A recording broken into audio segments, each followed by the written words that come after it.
Hey guys, thank you for joining us for Country Roads, the Ladies of D&D Bloodlines Black Magic game. We are so excited to have you all here. I am so stoked to see what happens with this cast and the characters that they have created for this. Before we get into cast introductions, wanted to give you guys a quick heads up about a couple mechanics that we use. So you might notice that we're a little sparse on channel points. That's because we actually are going to be using Streamloots cards to help you influence the game. So if you guys follow that link that's hanging out in chat, you can go ahead and claim some free packs that we are giving away today. And the way that this works is when you play a card, it can influence the story. We have a few different ways you can do this.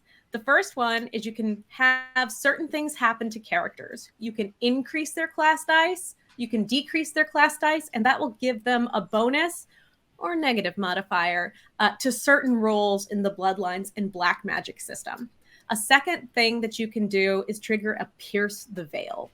So the veil is basically that thin line that separates our world, the mundane world, from the invisible world. We like to describe it as like, you know, that moment in Buffy where the vampires' faces all go, Whoa! Like that is like the Pierce the Veil moment. So for just a second, you get to see beyond that surface level. This can go really well and be super helpful. But if the player doesn't roll too well on their Pierce the Veil roll, it can go pretty bad. Some bad things can happen, or at least inconvenient. A couple other things that you guys can do is you guys can play the What's in the Woods cards, and that is actually going to determine what is hiding in the woods of Appalachia throughout the course of the game. So play those. You can destroy cards. You can craft them to just... We watch the wind move sand.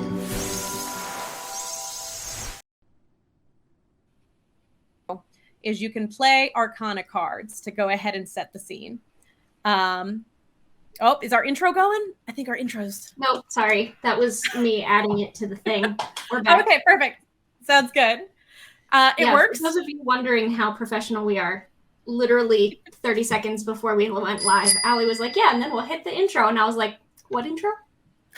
So we have an intro now. We do have an intro. I've done it. And you guys get to see this intro here in just a minute. The other Streamloot mechanics that we'll be using tonight are Arcana cards. Bloodlines and Black Magic has a unique mechanic where you can draw an Arcana card to influence the course of a scene. This can have some really great things, like you get to roll, with +2 on insight checks, which can be really handy. You can also end up having to roll with disadvantage. You can end up in a situation where monsters crit on an 18. Yeah, I'm keeping that card in there for the record. So you guys can go grab your Streamloots cards and either get some random Arcana flips going, or you can unlock an Arcana card. And if we see that one played, I'll tell y'all what to do next. So without further ado, we could go into every Streamloot card, but I'm not going to. Just go in, buy some packs, take a look for yourself. They're pretty neat. With that, let's go ahead and introduce our cast. Jenna, you are going to be playing our leading lady tonight, our fan favorite from West Birch, who we ended up giving, her own miniseries. Would you like to kick things off and tell us about Courtney? Sure. First off, every single character I play deserves their own miniseries. So are we starting with who we are and then going into our characters, or we're just doing us? Both. Yeah. Both. Okay. My name is Jenna. I am one of the ladies of D&D, and our stream master for this evening are very professional, super competent, been doing this for years, expert at streaming. That's me. Yeah, that's it. That's all I got going on right now. Oh, I'm also writing a game at the moment, so add game dev to my repertoire of things that I'm an expert at. And then, literally, what did you just say? Am I introducing Courtney right now? Yes. Yeah. Let's hear about Courtney. Okay. So I'm going to be playing Courtney Blackwell, and she is just the sweetest thing you ever did see. She is just fresh out of training from becoming a cop on the police force, and she just really wants to help everybody. I love Courtney. I'm so excited. I'm so excited to see what books she's reading this session. Speaking of books, two of you work at the bookstore.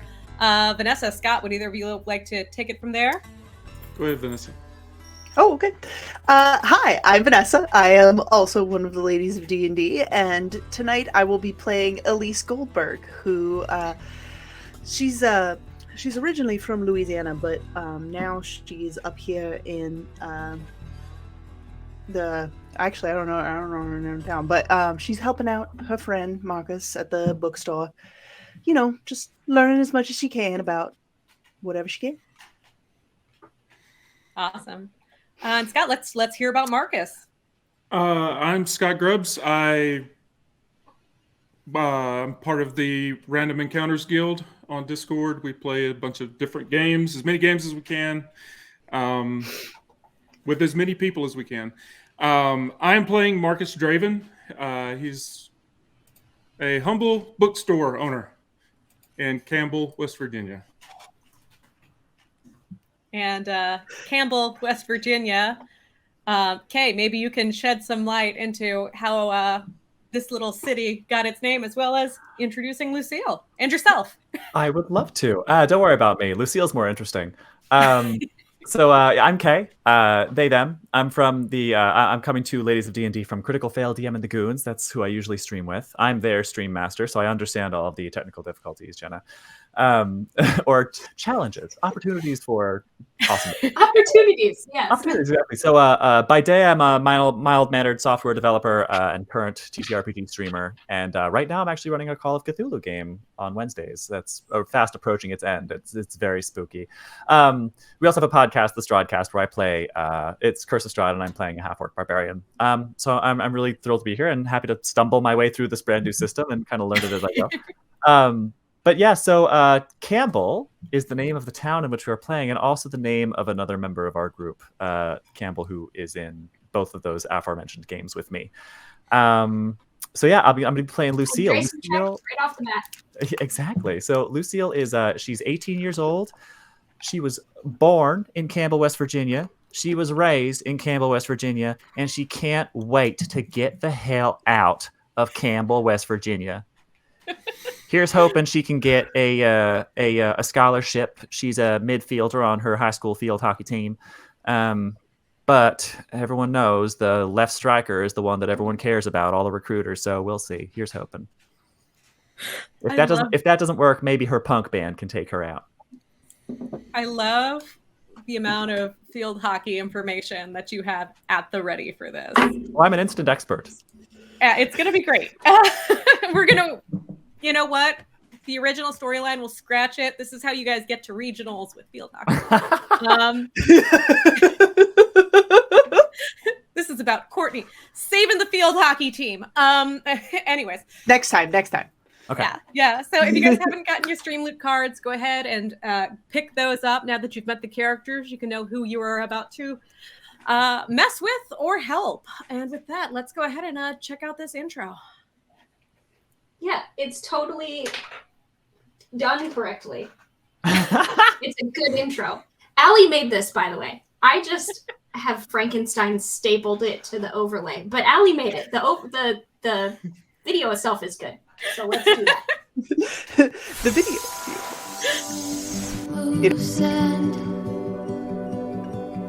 It's all around us now, as if you had it planned. You write your name on the back of my hand.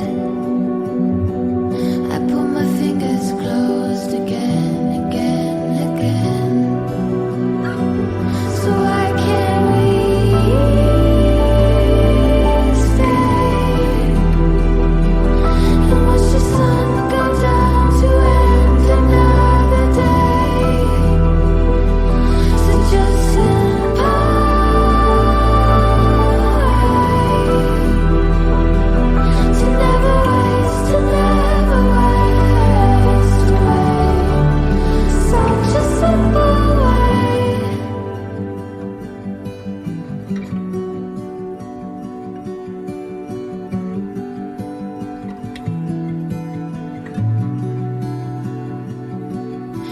write your name on the back of my hand. I put my fingers closed again, again, again.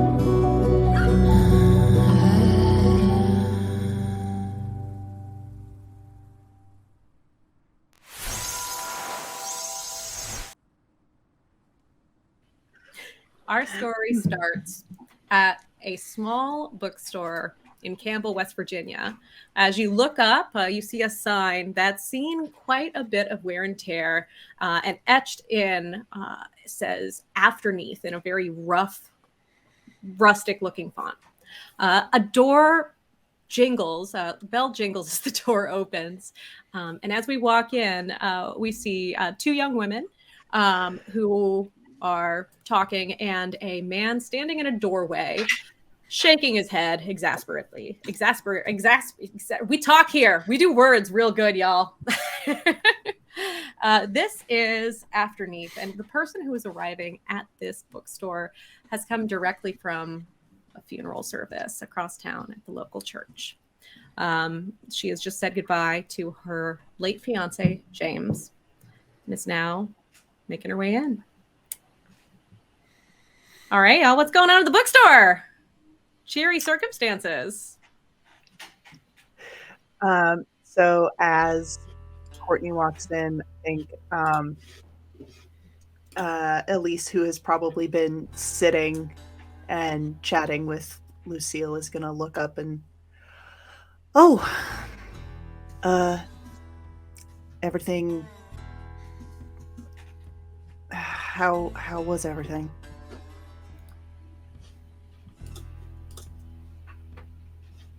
So, for those of you watching at home, which is everyone, this I don't even know if we mentioned it. This is set in the mid 2000s. This is not present day. So, Courtney walks in with like a black and navy blue, like solid chevron dress and like brown cropped riding boots, and she has like very long ash blonde hair that's like half pinned back with a little bump, and there's really chunky blonde highlights in her hair. Like, this is very peak country chic mid 2000s happening. Well, thanks for joining us anyway, Bad Spot, just for a sec. That was very kind of you, thanks. And I mean, even with having the waterproof mascara, which we all know in the mid 2000s was great anyway, it just hasn't been working. And you can see she like has obviously sat in the car and tried to like fix it, and there's like little smudgies under her eyes, and she's just kind of a little bit puffy. And she walks in and she's trying real hard to like, everything's fine. And she's like, you know, it was nice. It was, I'm real glad that we had the chance to fix the windows in the church before this. You know, it let a lot more of the light in, so that was good. But I'm here because I have been spending a lot of time alone lately, and I need the next book in my series.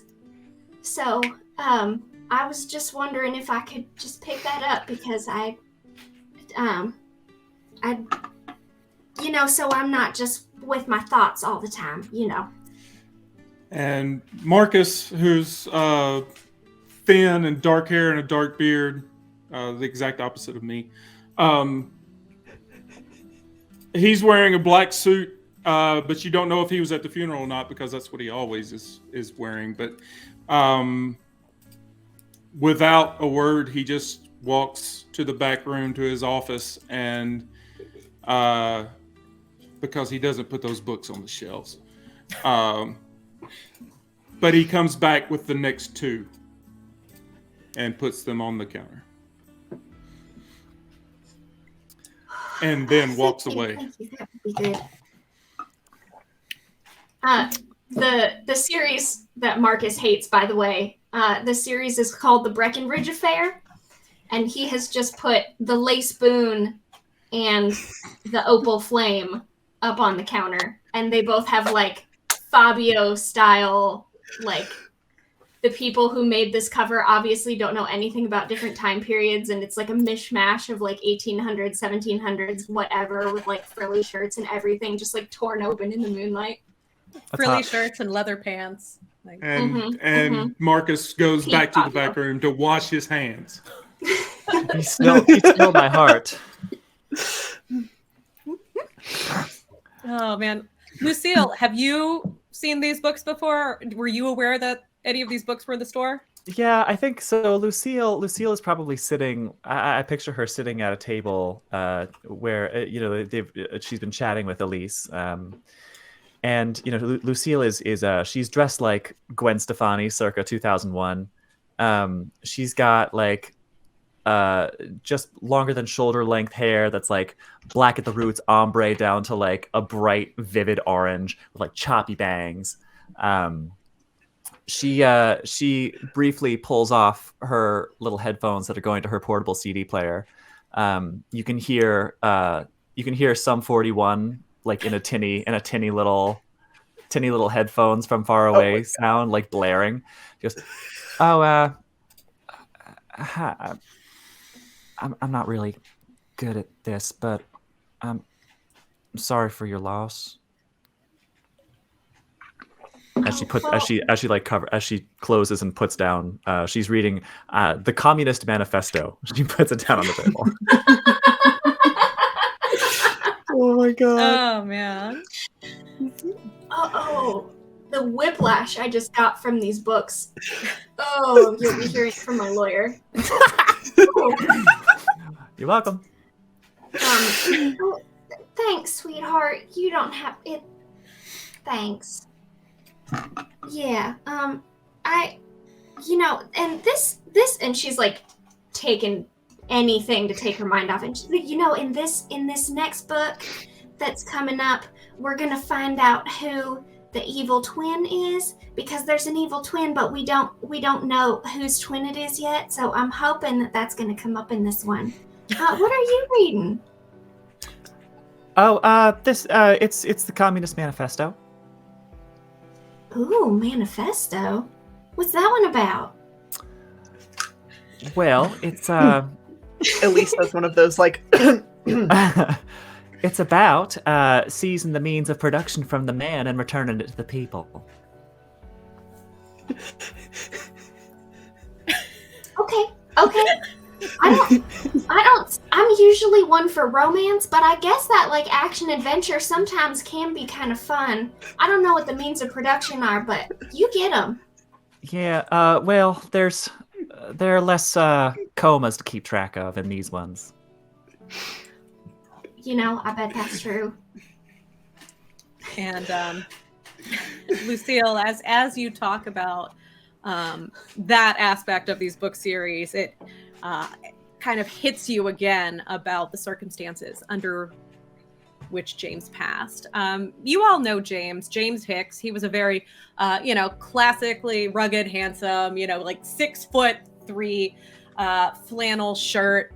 Have you guys seen Hometown? From what I've seen, I feel like he's like Ben from Hometown, but like from a romance novel. He exclusively wore like Old Navy clothes. Yeah.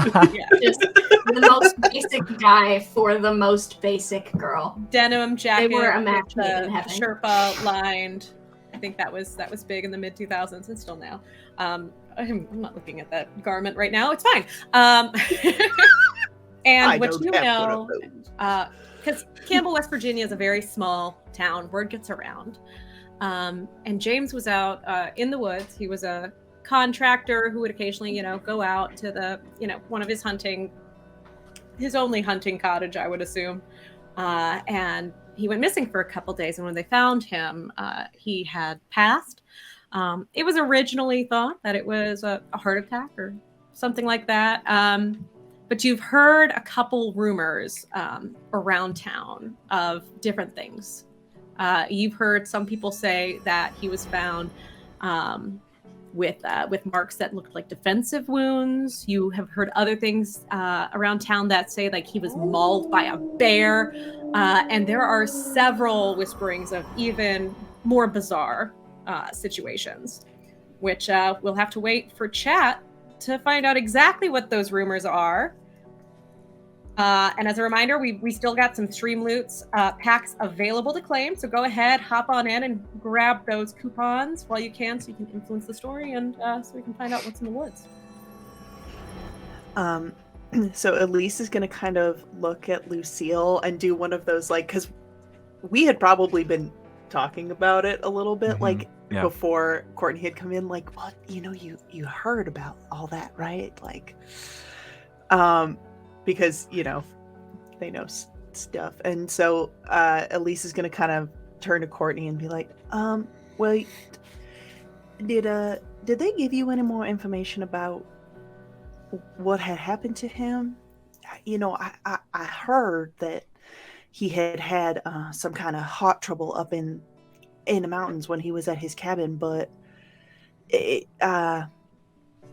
some people,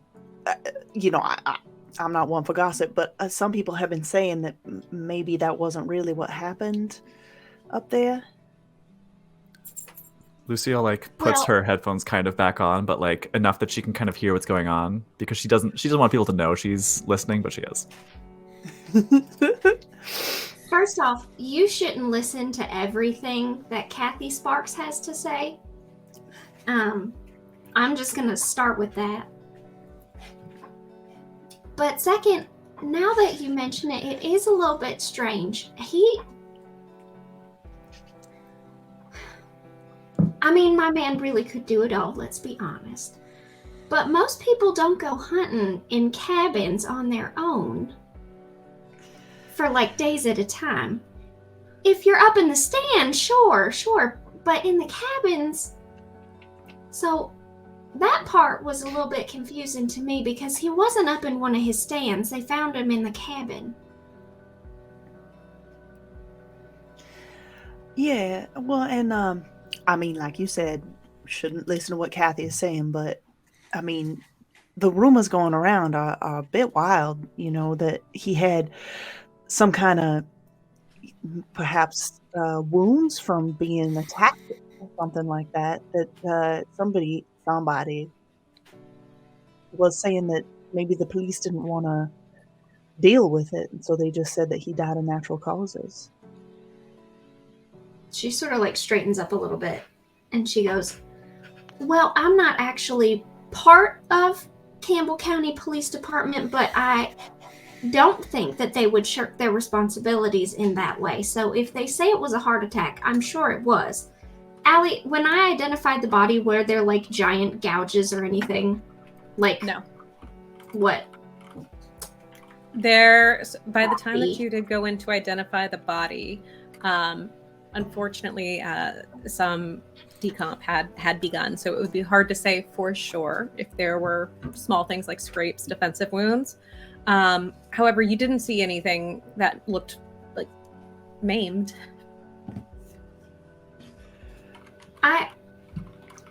There's always going to be some sort of scratches and this and that and anything when you go hunting, right? You're up in the bushes, you're running through the trees and such and getting all dirty, and there's guns. So it's gonna happen.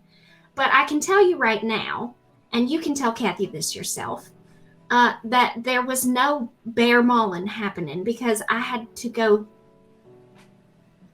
identify him. So I can tell you that is not the case. All right. But well, his mom, his daddy, his papa, mama, none of them had heart problems. I will also say that. You don't think that something about this is just a little fishy?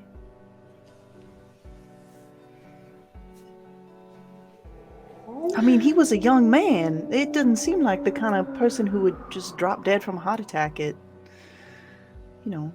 his age. Well, if I'm asking, and she's trying not to cry, if I think that it's fake, Or if I think that he should still be here, then the answer is yes. And with that peak in emotion, Scott, can Marcus please go ahead and roll a Pierce the Veil? Da, da, da. Why are you picking on me? Whoa! The cards happen. The cards. Somebody played a card on me. We getting spicy. It may have been your GM, but that's okay. Let's show how these Dream Loot cards work. So I love to call Pierce the Veil the vibe check. That's. I love that. That's great. So that's just a straight D20, correct? That is actually going to be 1d8 plus your class die, which right now we're starting with 1d4 for your class die. Oh, wouldn't it be smart so to you get all my can dice play Stream Loot out? cards to increase the player's class dies from a d4 to a d6 to a d8 or back down to a d4. So go ahead and grab those free packs from Stream Loots. That is a 6. That is a 6 total? Oh no. A D8 plus my class die? Yeah. That's Yep. Woof. Okay. Cool. Did we talk about what Pierce the Veil does? Yep, and we are about to see it. That's right. We're about to. Okay. So for those of you who are just Because joining my us, GM is a bully. This is well-earned revenge, my good. Don't you even pretend like you're innocent. Like you didn't make me sneeze through the first 15 minutes of the last Hell's Bells episode. Oh my god. That was hilarious, though. I didn't fair. create those cards. You just got those called out.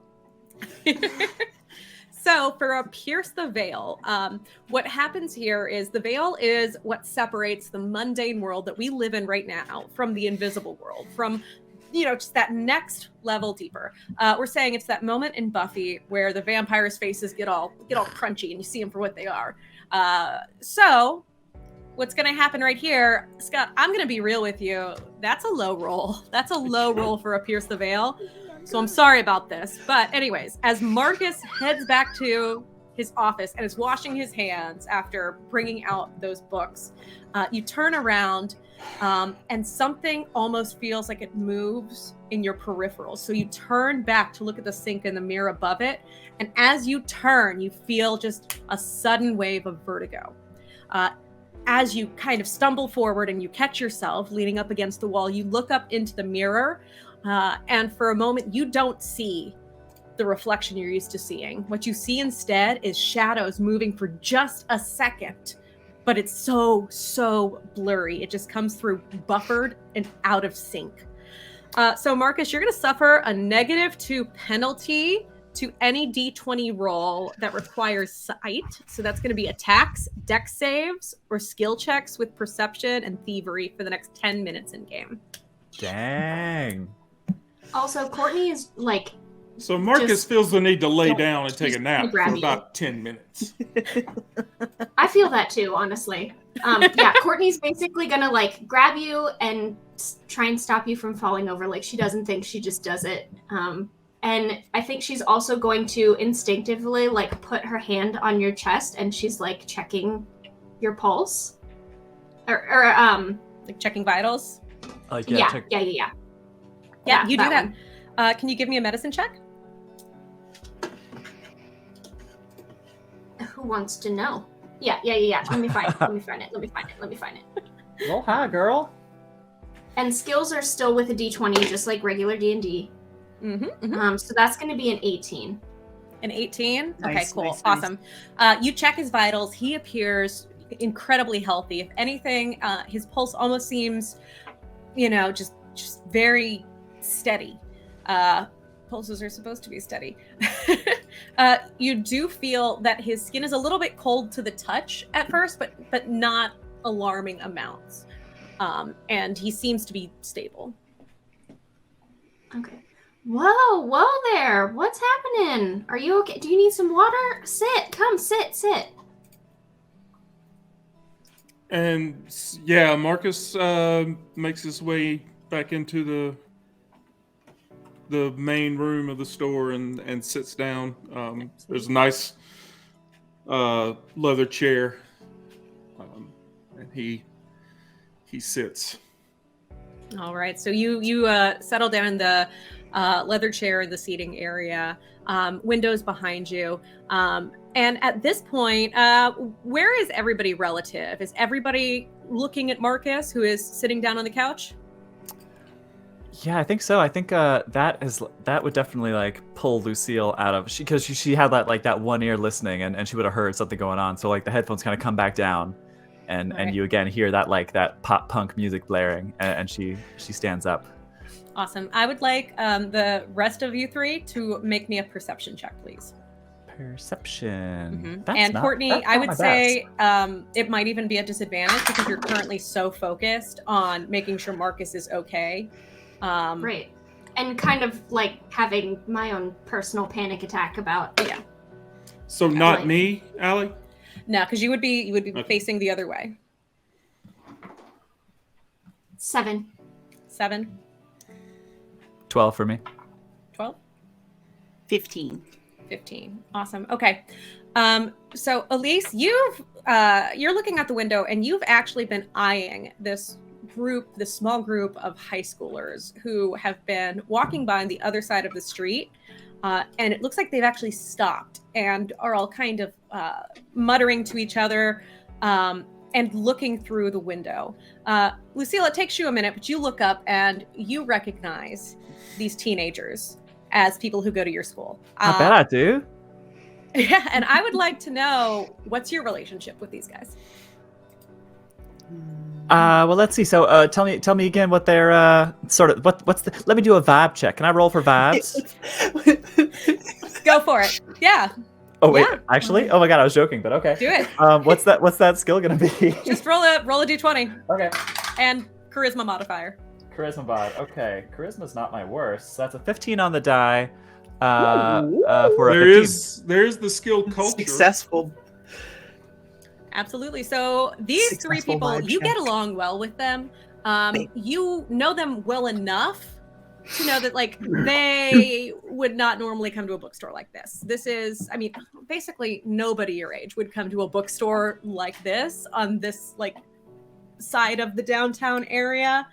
So the fact that they're loitering and looking specifically in the direction of the bookshop through the windows makes you think, A, they might see you in the bookshop and be wondering what you're doing there. And B, it also looks like they are in full-on gossip mode.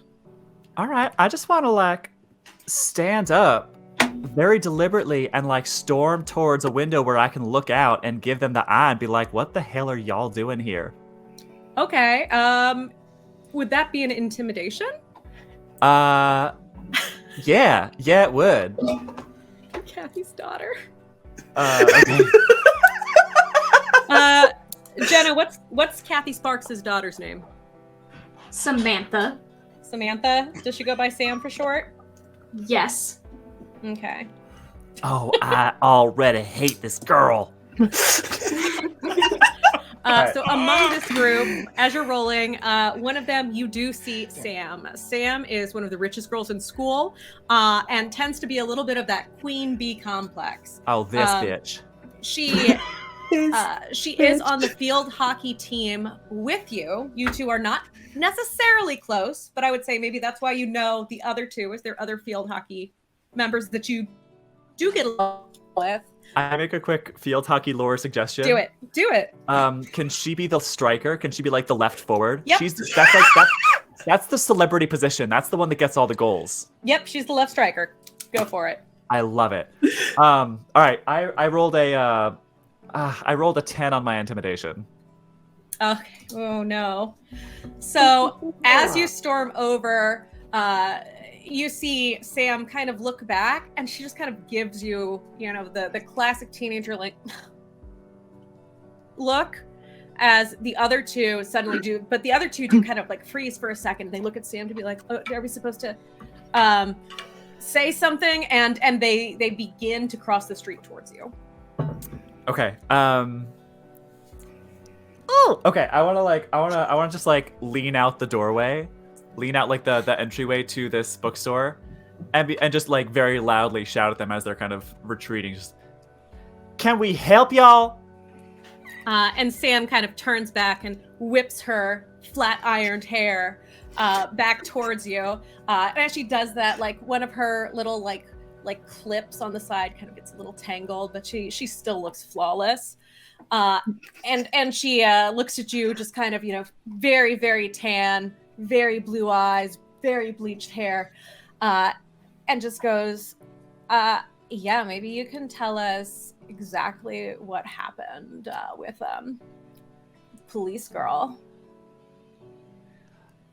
The hell if I know. She's back in town because her fucking fiance just died. Give her some space, for crying out loud. Mm-hmm. Sure, just died. Yeah. As far as you know, unless you got something to tell me. They want to get arrested out there. I distinctly heard. And Sam, as you come back, like Sam goes like complete like 180. And as you come through the door area, you see her face kind of shift, and she's like, "Oh my God, ma'am, we are so sorry to hear about your husband. Like that. I don't want to hear so anything that you have to say because your mama is the one spreading rumors all over this town, and I know that you're a part of it. So you can go ahead and get your little ass off this property because you are trespassing and loitering, ma'am. Have a nice day." And as Sam kind of turns away, you hear her kind of mutter like, "That dress is so tacky anyways." And one of her friends, as they're walking away, is going to grab you wouldn't the have style other. if it bit you in the extensions. Yes, Courtney, an almost middle-aged woman is fighting with a high schooler. Sometimes it's what you have to do. I just really wanted you to say like Abercrombie and fuck right off. Like that's like All right, that's the next t-shirt. So I think like Lucille just like gained some respect for you, Courtney. Like she's looking back at you like you were like the, you know, kind of the, no offense, but kind of the basic girl who went off to police training and like now you're back and whatever. But like, she kind of turns to you like, damn. And as Sam is puts like her hand on your shoulder and she's like, "Look, we all know that she only has that position because of her mama and her god awful cooking. So don't even let her get to you. and Her as, Grammy's the same way." Sam and one of the other girls walks off, but the other one kind of does the, you know, looks at them, looks at you, and since they seem kind of already caught up in gossip round 2,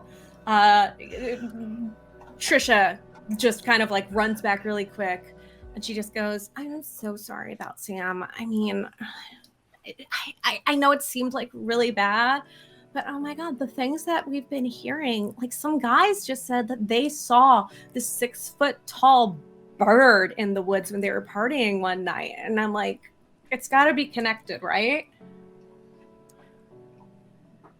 What the hell have you been smoking? Nothing. I mean, Johnny maybe, but nothing. I can't lose my scholarship opportunities. Well, that's fair While enough. everyone is Yeah. looking at her, Marcus takes his sunglasses off that he always wears. He's never without. And looks at her. Does she see me? Which does the girl Trish? Yes. Trish. Let me write that name down. Let's find out. The BBEG for this game is actually Sam and her dumb posse. She absolutely does not see you. No. Then one he you puts least his expect, it's sunglasses Trish. back on before anybody sees. Okay. All right, you do that. And as you do that, Trish kind of like leans in and looks around and is like, I've got to go, but like, cool shop. And then she kind of turns back as she's running over and just goes, "Johnny and Bruce, they were hanging out by the graveyard drinking. That's when they saw the thing. Just so you should know. Bye." That's how you do exposition, y'all. So hearing that, does that like stir anything in Elise's mind, like 6-foot-tall bird? Is there anything that I can think of that's like, that sounds like something I've heard of before? I will let you roll either or. Oh God. an occult check, or street to see if you've heard anything else around town. Ooh. Street? Okay, I'm gonna roll occult. Okay. You ain't in these streets? I mean, Surprisingly, my Sesame street Mean is pretty streets of good. Campbell, West You know. Virginia. Me neither, actually. You would think, given my roleplay so far, that I'd be really good at that, but I'm actually not. No, it's field, not street. Ah, right. Oh, of course. Although that roll is not good, so that's gonna be a 9. A 9. You think like 6 foot tall bird really doesn't sound like much. Like maybe there's a couple like species of owls that fit it, but you're like, what bird? What? No. A bird. Mm. Yeah, so she's like flipping through on her tablet, just like looking through stuff. She's like, man, it's not specific enough. Now, if anybody else would like to do a street roll, I will allow that as well, if this is something you all are discussing. Rolling street for a 6 foot tall bird. Is it Big Bird? Is this Sesame Street? No, I'm kidding. I'm not gonna roll on it. I don't think that would trigger anything in her. Lucy would just think like, oh, bullshit. I'm gonna roll for the hell of it because I'm already mad at them and I'm trying to come up with like other insults. Okay, I okay. think, but I don't. But I rolled a nat 1. A nat 1. Actually, Marcus Oh rolled yeah, a Big 1 Bird as is the well, only one so... she can come up with. Damn, Oh y'all. no. So we know that there are birds. There are birds. Birds exist. You There are have birds. heard of birds. The biggest one you have seen, Courtney, you do remember a particularly large bird, like for a pigeon, like a very chunky pigeon that you used to feed when you were growing up here. His name was Pebble. I was. Got her. She is referencing our home campaign, is what she's doing. Pebble the pigeon. Yeah, you know, give the goblin a pet pigeon. That's fine. She's like, okay, so a group of high schoolers that I don't know from Adam just came up and tried to harass this poor child in this bookstore over me, and then left yelling something about somebody else who I don't know doing illegal things around a graveyard and seeing a 6-foot bird. And what exactly am I supposed to do with that? Am I supposed to go investigate a 6-foot bird from some kids who are just getting high in a graveyard? Is it? I'm supposed to go run errands for a high schooler? Is that the idea?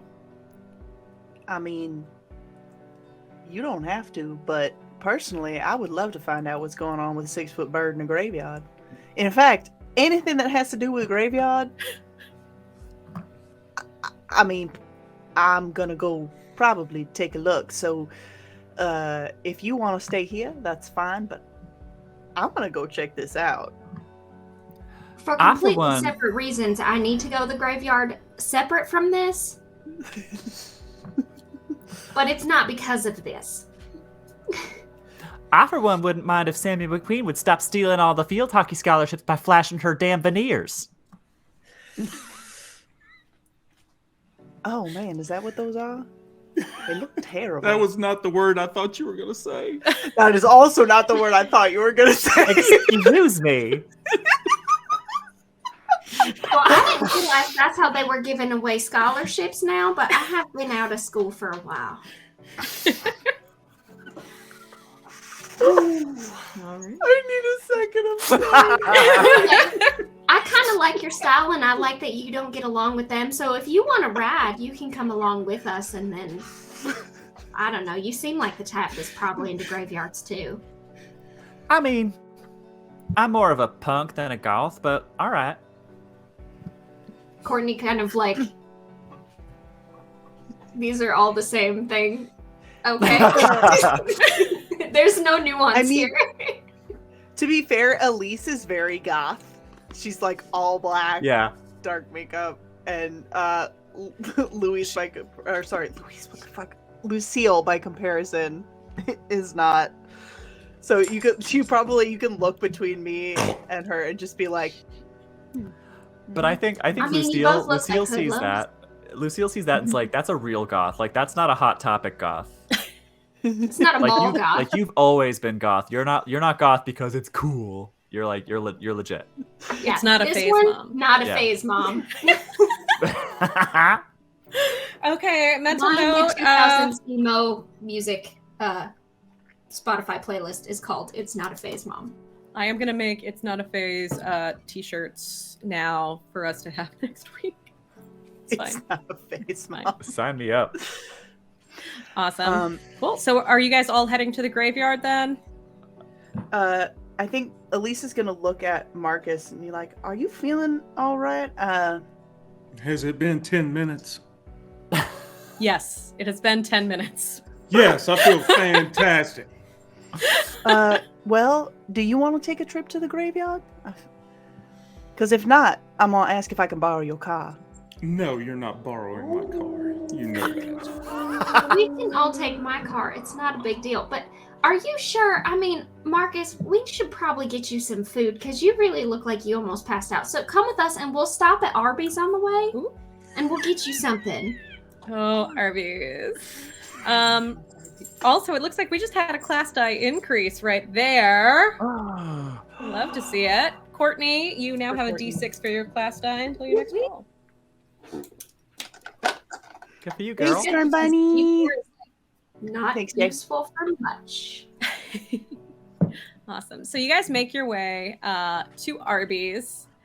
And as you are at Arby's, Oh boy. does Don't make me anybody pierce the recognize veil who's at working? Arby's.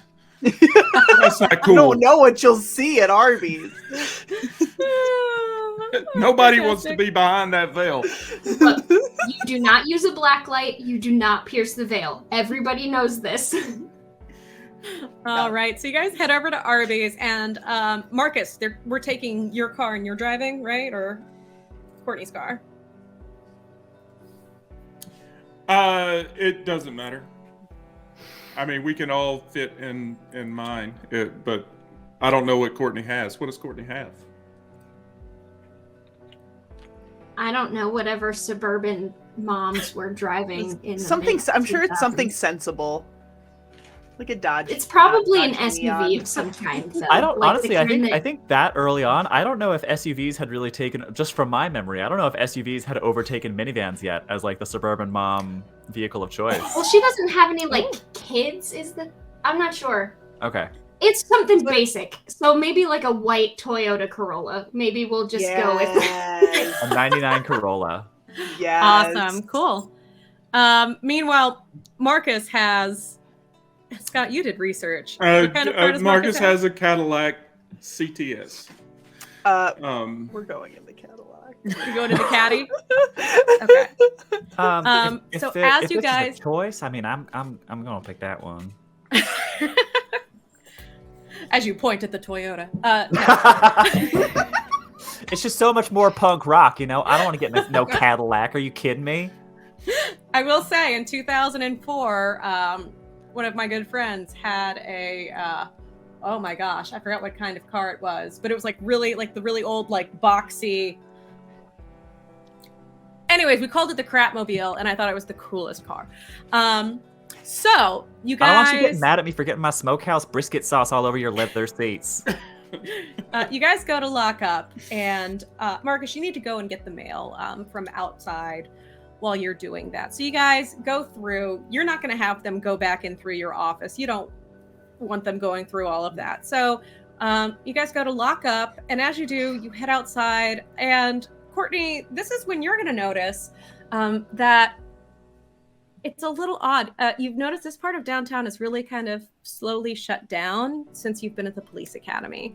And now that you're back, you're noticing that this is like the only store open for a couple. You look at the stores to the left and right of the Afterneath bookstore, and you see some boarded up windows, and through the boards you see just these mannequins that are still dressed in like decent fashion for the times, but have just been left behind. And as you kind of go around the corner, I would like for you to roll me perception again, please. Sure. I'm not rolling good, but I want to. I want to roll good. That's an 8. Superman rolls good. You're rolling well. Sorry. Yeah, this is really difficult for me considering my normal character has like a squillion perception and insight. Yeah. Okay, so I'm awesome. dying on the inside. Wow, what a word. That totally works. Yeah. So you walk on by and you're just kind of like, those were some cute shorts. And you make your way back around the alleyway and you guys get into the car. And you go to Arby's. Anything along the way you guys want to do? Marcus, what have you been doing to your neighbors that they all shut down? I mean, I know you don't like having company, but that seems a little extreme. Those storefronts were vacant when I moved in. I am revitalizing the downtown area. Single-handedly, I might add. Hashtag shop local. What are you talking about? You hate people. But I love a gathering. If you could, you would spend all day in that shop with your books. Nothing else. Hell, even convincing you to bring me up here was a chore. I opened the store. I can't drag people in. They've got to... people don't want books anymore. Then why did you open a bookstore? Because I like books. Do what you love, you never work a day in your life. That's what they say. There's only so much you can do in Campbell, West Virginia. If you ain't selling books about coal mining or how to run a good play in football, then you might as well just not exist. She is still holding her trashy romance novels, and she just kind of well, I mean, some people do have better taste than that, but I see what you mean. I'm also looking for a book that may or may not be in the area. I haven't discovered yet, but I'm searching for a book. All right. If I find it's not here, we'll close up and move on. Oh, that will be great for the downtown area. Aren't you a hero? And I think we pull into the Arby's right then. You sure do. And you guys hear a voice over the buzzer that just says, Arby's, would you like a roast beef? I just want curly fries. Arby's, would you... Oh, you want curly... Y'all, we cannot do this. Fries? I'm too pregnant to be role-playing through Arby's.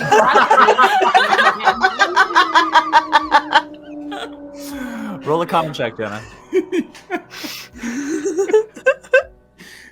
Oh my She's god. going to be shouting at the husband to make a late night run to Arby's. What time is it? I need curly fries now.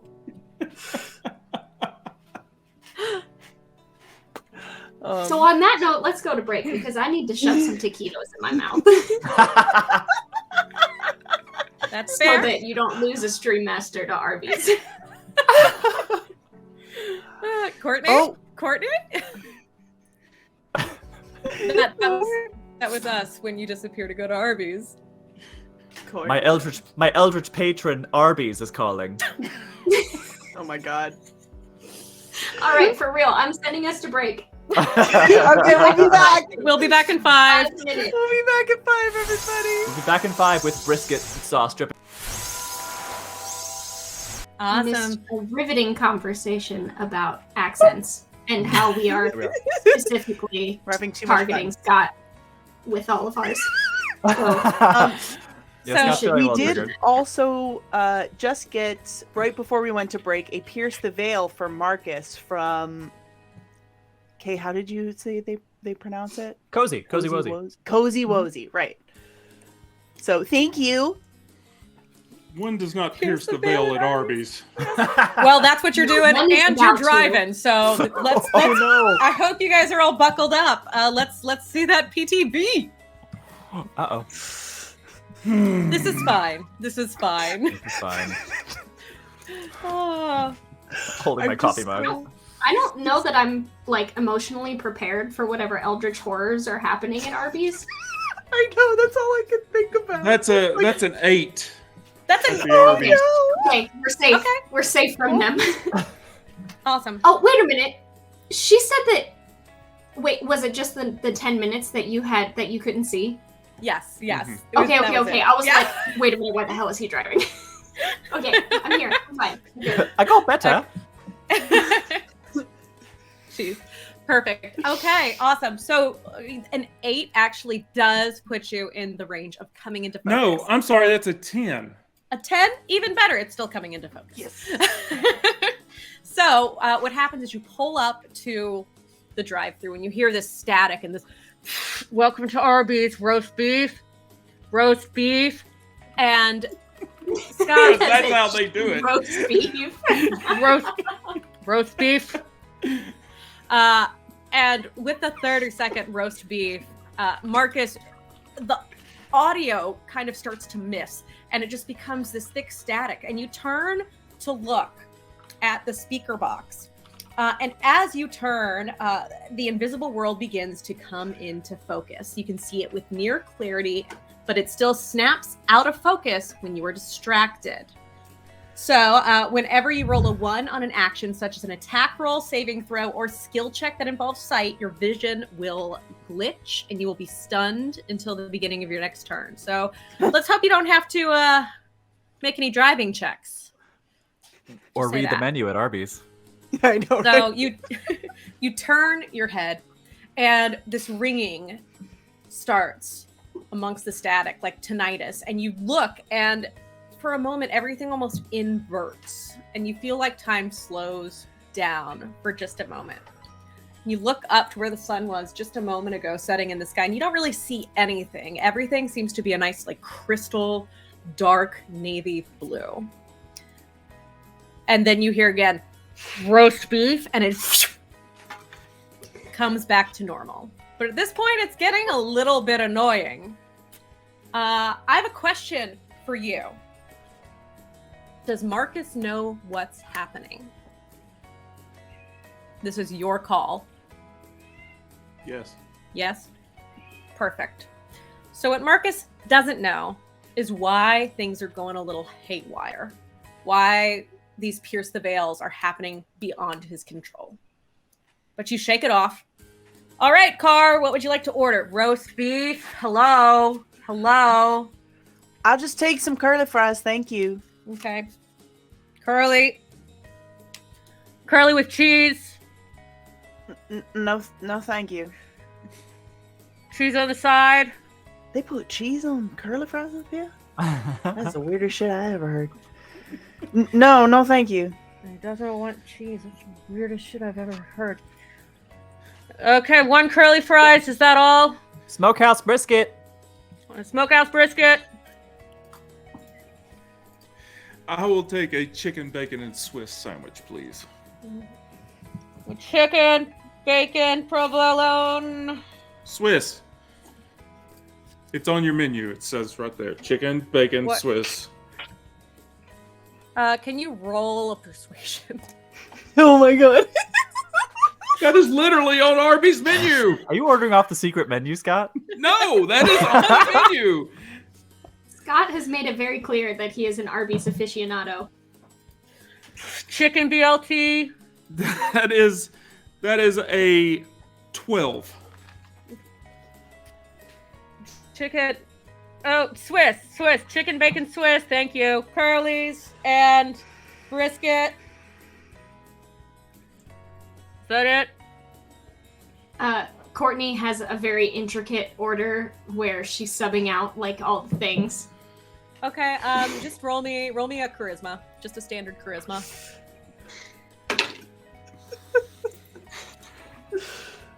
Uh, 17.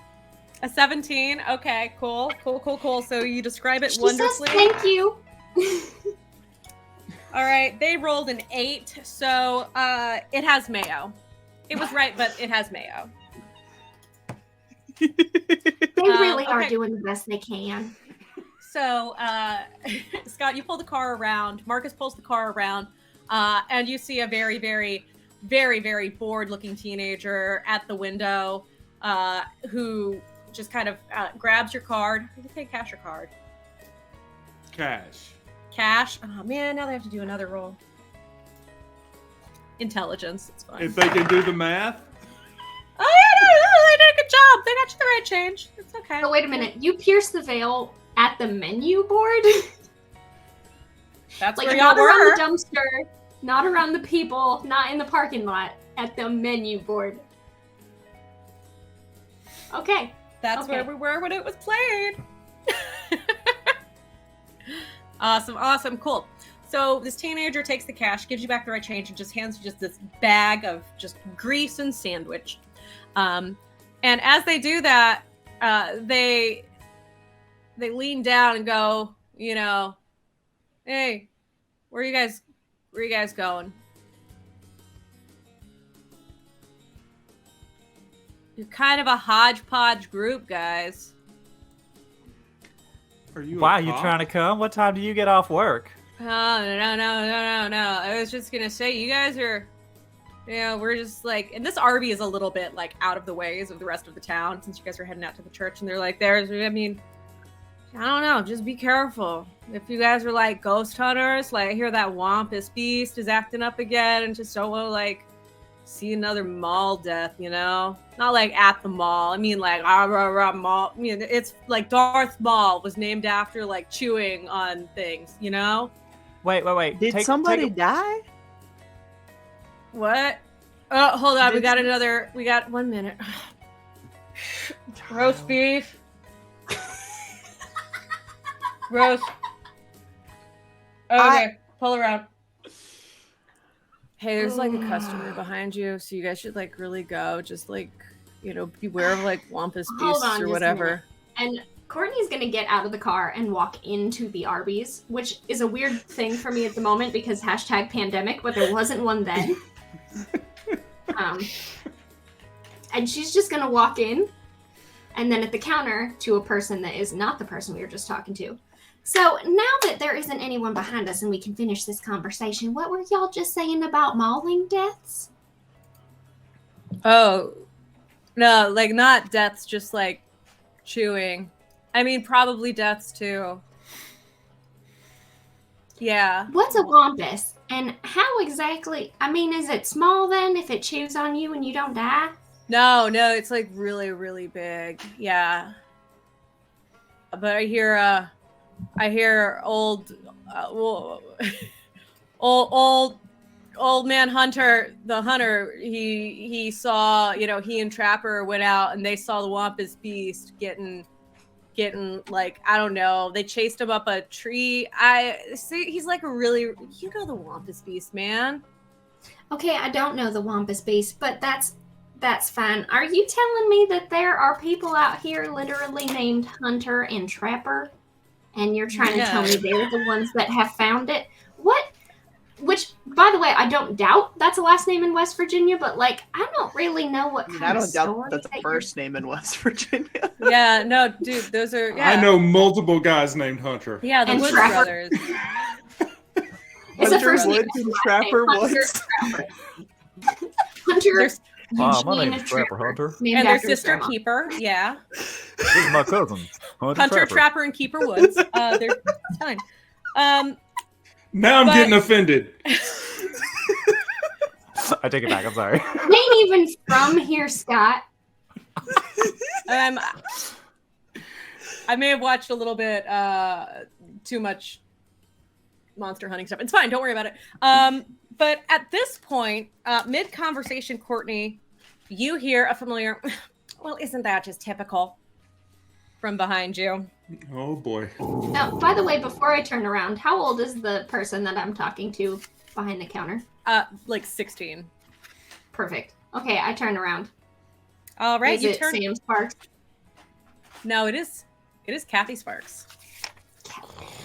Oh, you know, I was just talking about you. I just had a lovely run-in with your daughter where she had some nasty things to say about Well, I'll tell you right now. ex-fiance. I know my daughter. Not only was she spreading all sorts of gossip, but she was also loitering on private property. Now, Kathy, we've talked about this. Okay, Courtney, now look. First of all, I need to pick up my catering order for the PTO meeting. I'm going to be late if you're not holding me up. But I know my daughter. You don't make none of that shit on your own, Kathy. You are not going to talk to me about my daughter. I know my daughter. I know her character. I'm not going to talk to you about your daughter. And I put my hand this on is getting too real. Kathy's trying to speak with the manager. She called in her. She has the direct line. She called in her order to the manager already. Wait. You're picking up PTO meeting catering from Arby's? Where else are we going to get it from? Yeah. No, you go right ahead, sweetheart. You do your thing. Absolutely. No, there's nothing wrong with Arby's. You bring your Arby's right to that PTO meeting, sweetheart. That is not wrong at all. But you just Courtney, keep the lid on your daughter and her little mouth. That's all I'm saying. And for the record, I do believe that he's talking about the Wampus Beast, which is supposed to be out in the swampland areas. See, there used to be a site. I mean, you've been gone for just so long. Of course, it would make sense you weren't in the loop. But yeah, the Woods brothers, they went and they had quite a little injury a while back. So you know. Oh, did they get mauled by a bear like my fiance? Kathy, please. Mauled by a bear. Catering, go have fun. Lording over your PTO meeting or whatever it is. Okay, you have a blessed day, darling. And bless your heart. Alrighty. Arby's catering. I need to go take a shower or something. Like at that point I was just like, I've already won this argument. She's getting Arby's catering. I'm right. I'm just right. There's nothing she could say. Okay, look, if you had to go to a PTO meeting and somebody showed up with like a big box full of assorted Arby's sandwiches, you know you wouldn't be like, this is a great day. Like, I honestly don't think I'd be mad. Yeah. That's fair. It's not a bad idea. It's just a bit of a PTO meeting, but I feel like that would be like expensive for that sort of thing. I think I'd be like, at least there's food at this PTA meeting. Anyway. Fair. So she's just going to turn back around and ignore Kathy before Kathy ends up in handcuffs in the back of somebody else's Corvette or whatever else we're in, because don't try me. Oh, man. And then go back to the teenager. Anyway, so I was talking to someone who is a trustworthy individual. Please continue your story. Oh. Yeah, dude, Trapper lost his arm.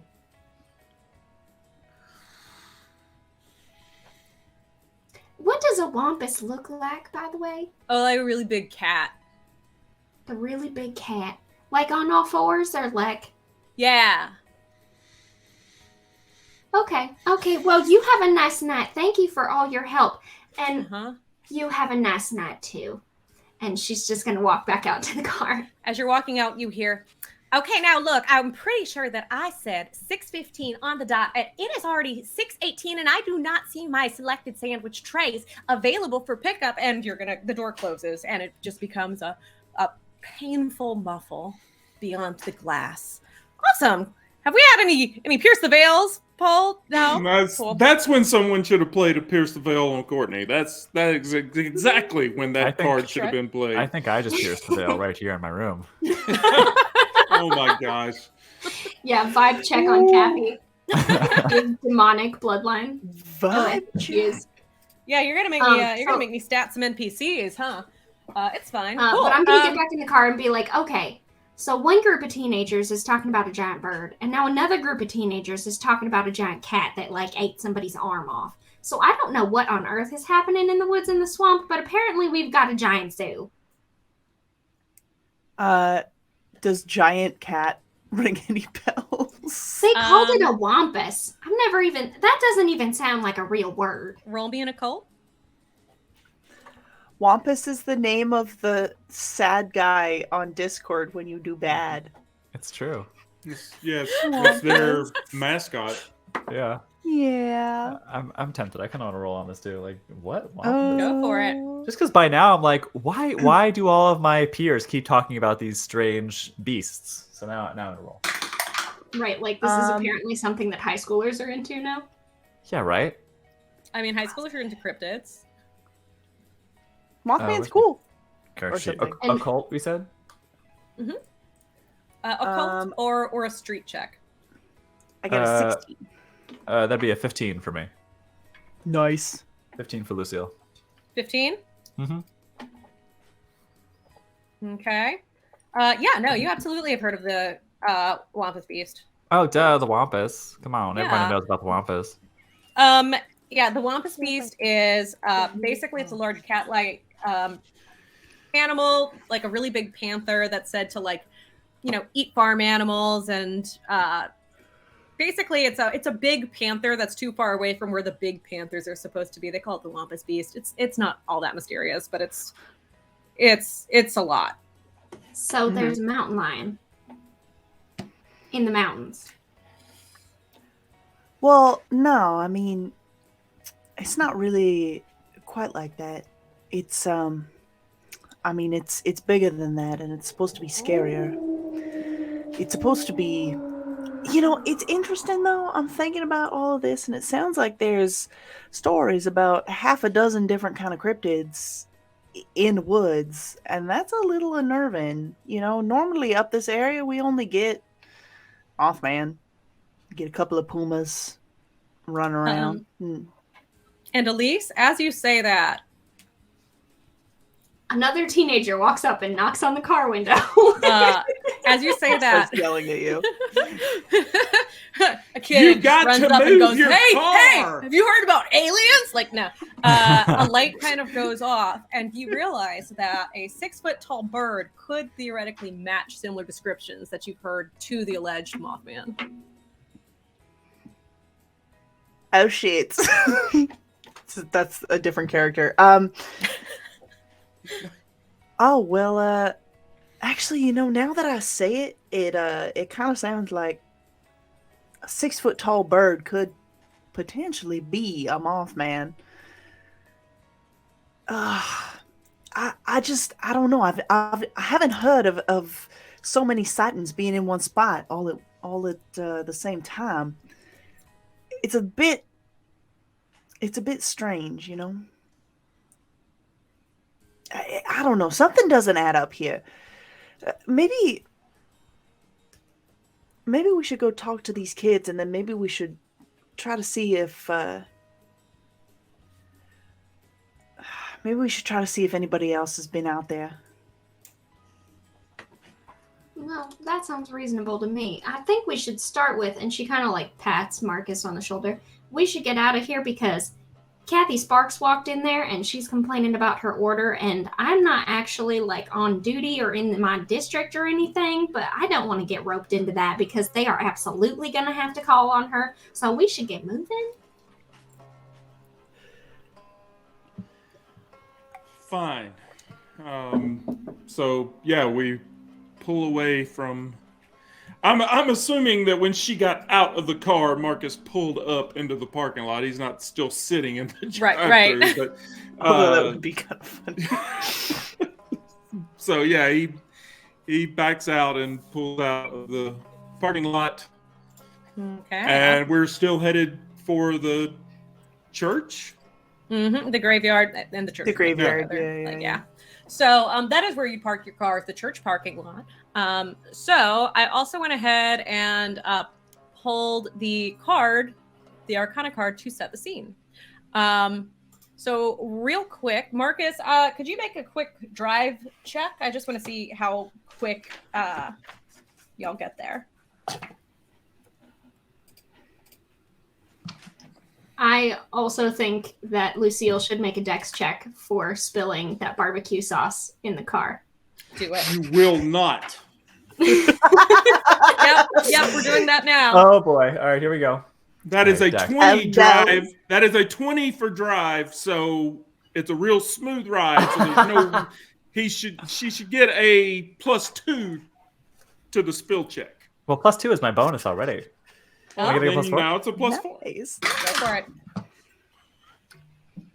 Is it actually a I'll plus have 4? you know. I He have still no has idea. I'm proficiency not I'll- in even Kirby's sauce. I would consider that like we can do a good old Pathfinder assist there. Okay, because it's 7 on the die. My bonus is a plus 2, so a 9 is the roll. Plus another 2 for 11. You get dangerously close, but you actually you spill it on your lap instead. Ah. All right. I mean, All right, it first does door feel like later. that's a little unlucky, yes. However, at least you don't have to make a luck saving throw right now, because with the Fool as the Arcana card in play, that means that you will have to all make luck saving throws at disadvantage. Oh no. Oh no. Cool. So you guys, So you pull up to the church parking lot to go ahead and park the car. And Courtney, as you look out, you see these beautiful new windows that are, just kind of like glistening. And around the side, you see a workstation that is set up with some old boards, one of those, like construction dumpsters that has some of the old windows and things like that. And you also see where construction was underway for replacing some new pews, some new like interior doorways as well, but they were not finished. She just kind of gives like a really big rattly sigh. He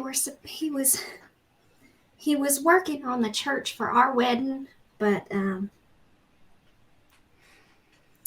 well, it didn't work out that way.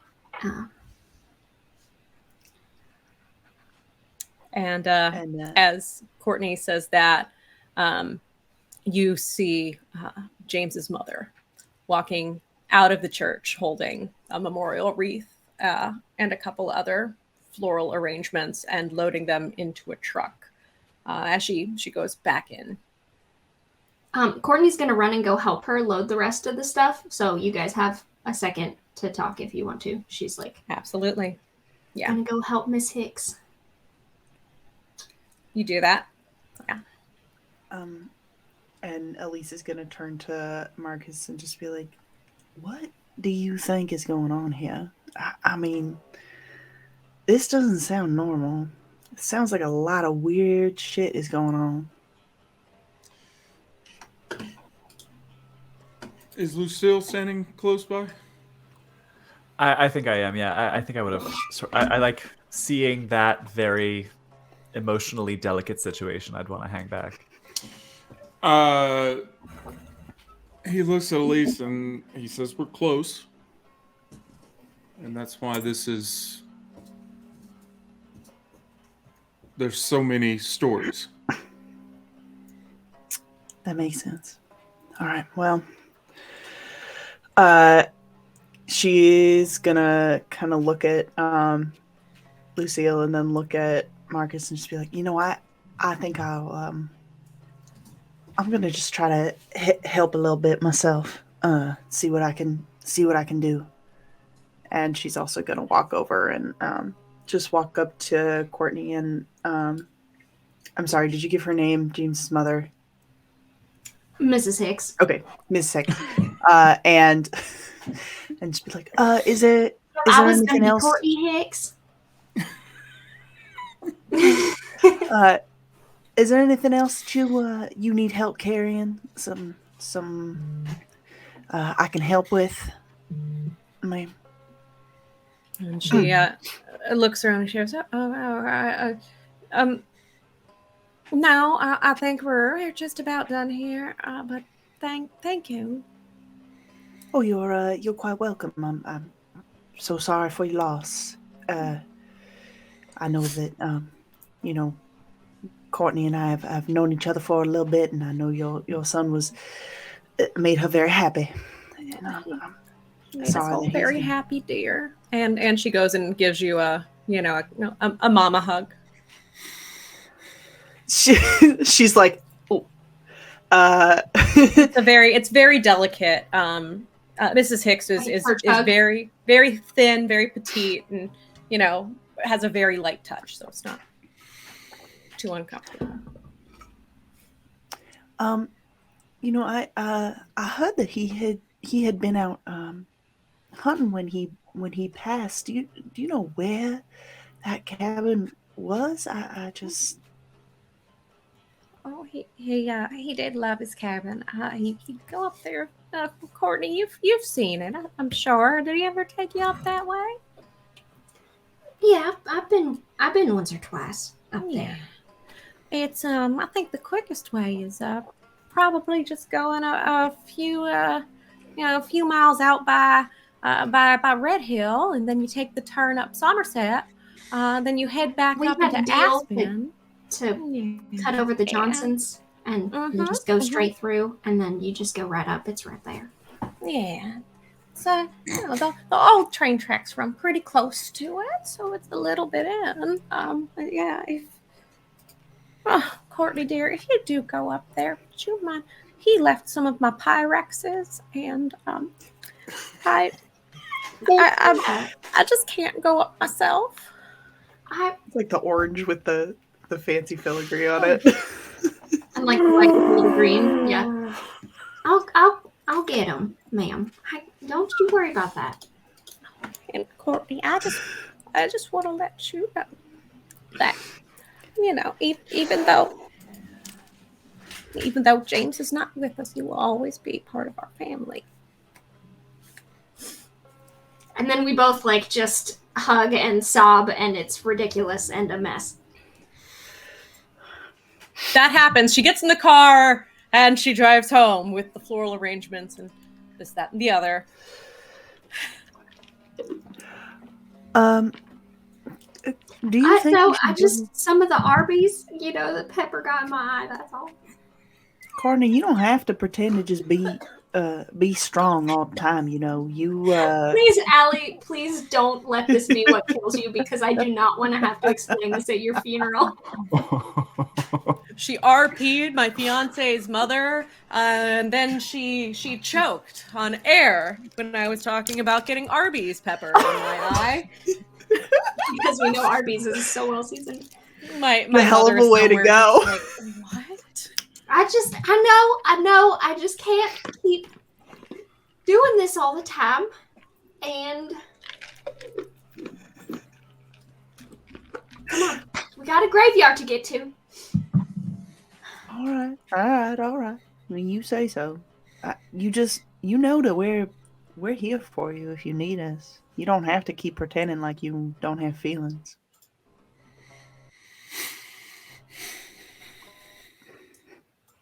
Well, we all know that's not true anyway. So let's see if we can round out some hoodlums. All right. You start walking towards the graveyard. Teenagers. All right. So I would like for you all to make me some dex saves. My Chemical Romance plays in the background. What? I'm not okay. Cemetery Gate, ma'am. Dex saves. Actually, I was thinking teenagers. A nat one. That's my second nat one of the night. How does that even work? Oh man, and that rock. corresponds with Eric Frankhouse presents buying 5 packs of Stream Loot cards. Oh boy. Oh. Here we That's go. why I got a night. All of us are just like, wait. Who told him we were playing this game? Eric, we had a deal. Spend all the bad cards on Scott. It's for Diana, Eric. It's for Diana. I ain't never did you wrong, Eric.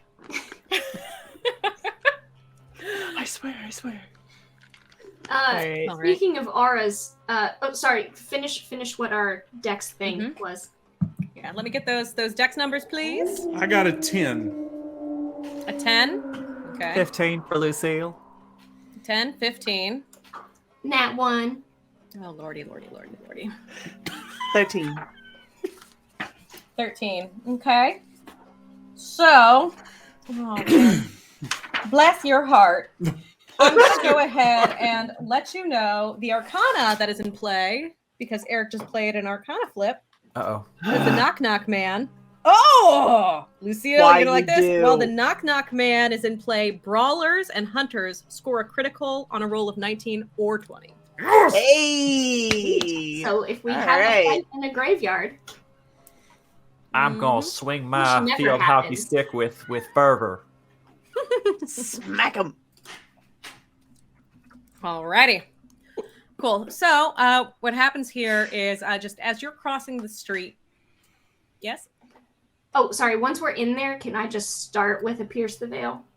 Abso-fucking-lutely. Yes. Let's just get You can this go ahead unused. and go ahead and roll me that right now. Do I still get the class die increase from earlier, or is that gone? Yes. You do. Okay. You have not used that one So I yet. got my D8 and a D6. Yep. That is a 1 and a 6, so 7. I don't think you add anything else to pierce the veil, do you? Nope, that's it. Yeah, Unless you have it's- additional yeah, so- modifiers, which I don't believe that you do.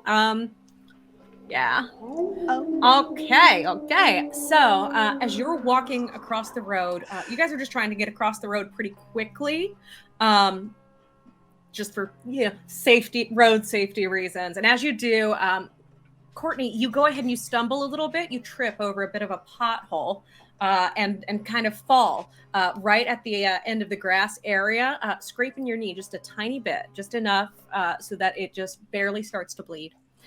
And as you look up, we have that pierce the veil.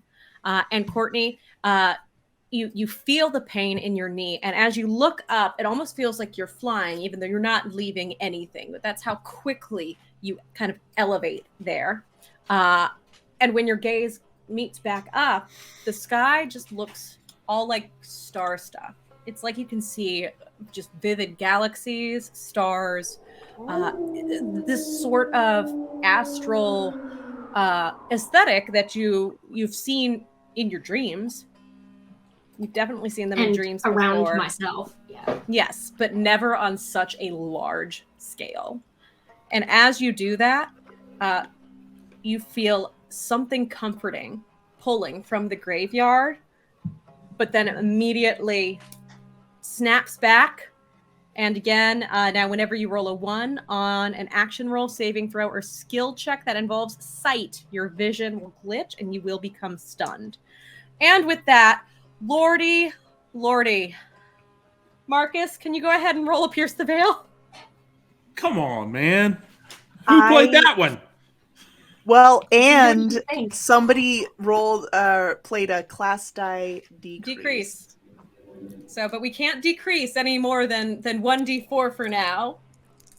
Somebody who shall Somebody. remain nameless. That is a 7. That is a 7 on a Pierce the Veil. Same deal. Yes. Cool. All right. Ding. All right. So, I'm assuming You see that. the stars and stuff too?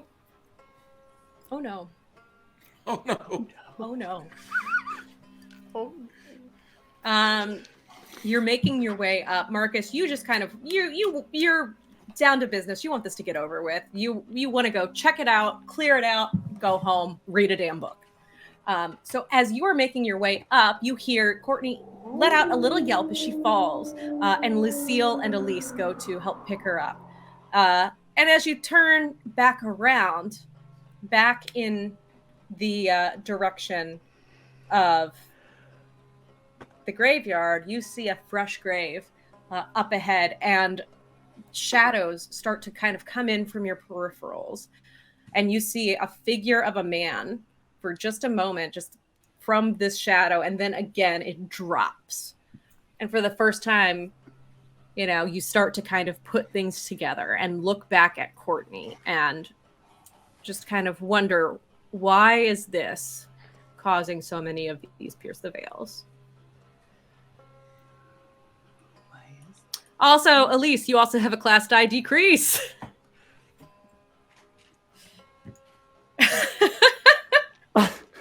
Who did this? Joke's on you. I'm already at rock bottom. Eric just came in and he's like, "Hey friends, love you. Hope you die." Here, guys.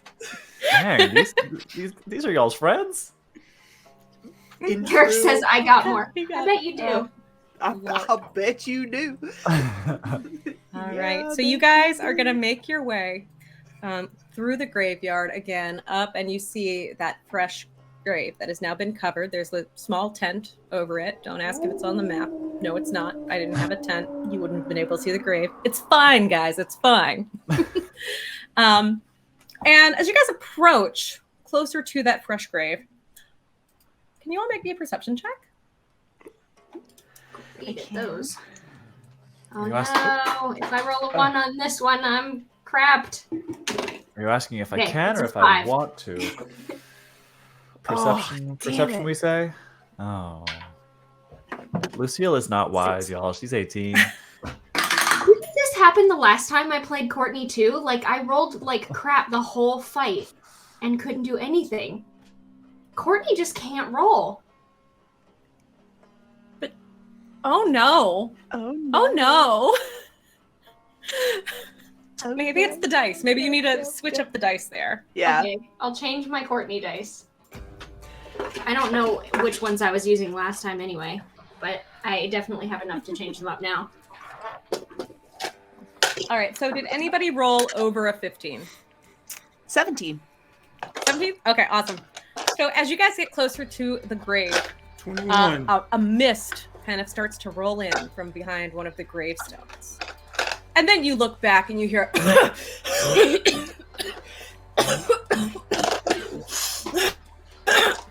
I'm like, damn, Johnny, shut up. That's why you've got to hold it in. Can And I? Oh, I was gonna say, can I try to like be sneaky and like roll me some stealth. okay, sneak around this gravestone to see these kids? Mm-hmm. These stealth. Oh, that's not terrible. Absolutely. Okay. It's a 13. 13? Perfect. So you do this music is way too much. That's too much. Realizing that you're missing a D4 is like the scariest thing. Yeah. Yeah. Will you find with so- your eyes or your feet? Yeah. Considering my perception rolls. As you get closer to the tombstone, you suddenly get a whiff of clove cigarette. Also not what I thought that was gonna be for sure. Very on brand. And you peek around and you see two teenage boys. You see Robbie and Johnny. They both have dyed hair, completely black. One of them has snake bite lip rings. The other one is wearing like large parachute pants with some chains and red. Oh, red has he got trip Me. pants? Don't do this to me. Oh god. yeah. Trip pants! Oh no. Oh, no. I think I had those pants actually. Oh, And the other I one is definitely wearing did. a. Have or had? Had past tense. Okay. Just The other one asking. has a checkerboard wristband with Gur from Invader Zim on it, as well as the used T-shirt that still has the Hot Topic label on the side. No. Oh my Why are soul. you calling me out like this? I know, right? In my own house. You know what? Stream over. This is canceled. How dare. Oh no. Are they talking about anything, or are they're just sitting there smoking? They have Razor flip phones, and you see that Better. one of them is crouched down trying to get a really good like angle of the other one smoking his clove cigarette.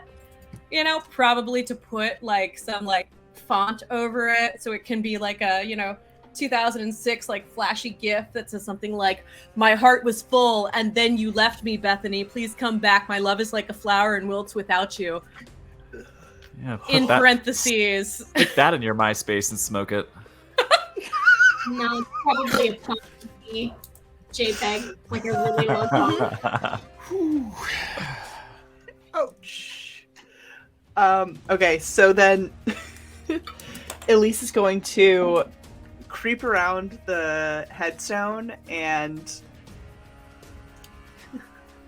she's going to jump at these kids. Be like, "What are you doing?" Whew, okay. Let's see how this goes. I want to be right there behind you, Elise. I think that's kick ass, and I want to be part of it. Awesome. In that case, you already rolled me stealth. The 13 was great. Lucille, can you roll me intimidation? Ooh, yeah. It would be my pleasure.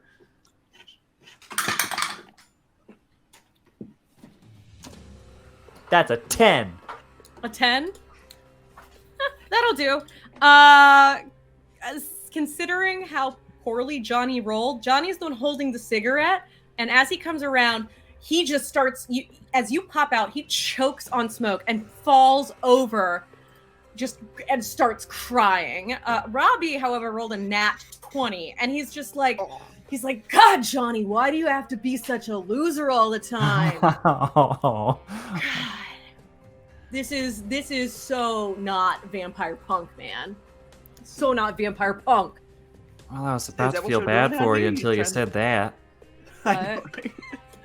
Is that what you're doing out here? You trying to be vampire punks? Smoking clove cigarettes and We're then not like praying God trying after to God? be vampire punks. We're trying to embody vampire punk.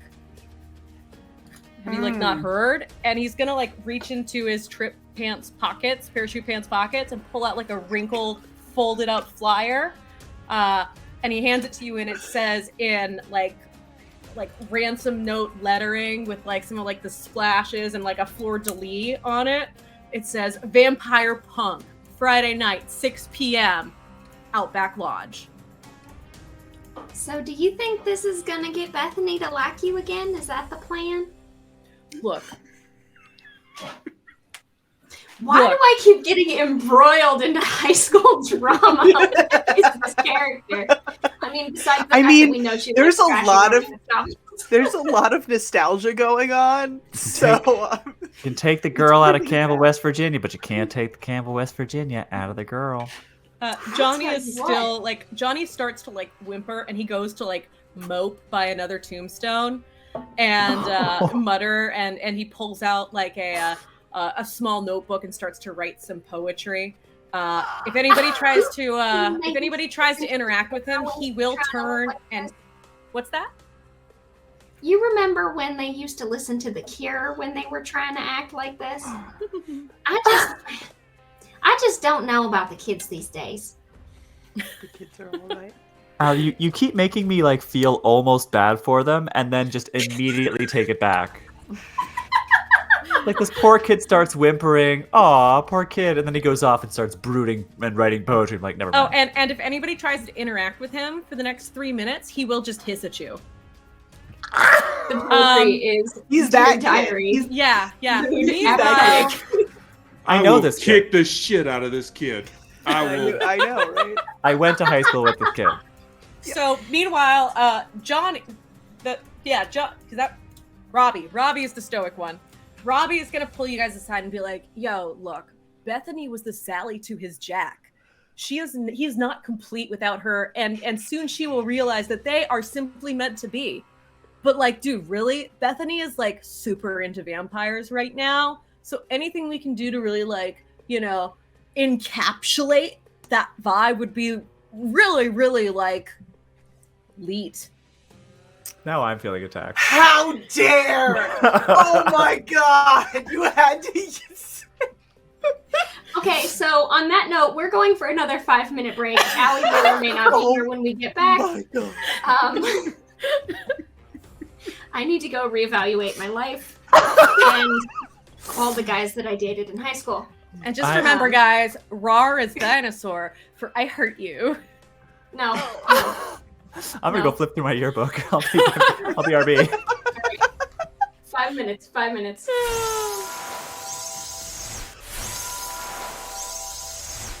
We have threatened Allie to stop. Coming for our Attacking lives. us. Please stop. Middle school was a bad time. See, and no, here's the thing too, though, is that I'm just older enough than Jenna and Allie that like this was high school for me. Yeah, I'm gonna show my age here, but 2004 was my freshman year of high school. So this was when I was like trying to reinvent myself, and everything that we've talked about so far tonight was an option on the table. You know, I was So like, do I want to be was that? Junior year Oh, was boy. like I will admit prime. God. that I was in 7th grade at the time. I was. That's true. However, Yep. my nanny that lived with us was she was like an MC. Like, she worked backstage for local concerts. Like, that's what she did Awesome. for her job. And then the deal was like she got to live at our house if she like picked us up from the bus and stuff. So I even in 7th grade went to like tons of indie local shows and saw all the bands that nobody had ever heard of and all that sort of thing. So like I was in that scene way earlier than most people because I was like backstage helping. Sick. So I have That's awesome. Yeah. Go on. no. So I'm just saying like I've got a little bit more of a I don't necessarily have the normal 7th grader perspective on that. I have like You had your finger to that pulse. I have a cool indie. I mean, I don't know what y'all were doing in 7th grade, but I was going to concerts at like mechanic shops where the band set up on like a tow truck with Christmas lights on it. So like, whatever. Pretty badass.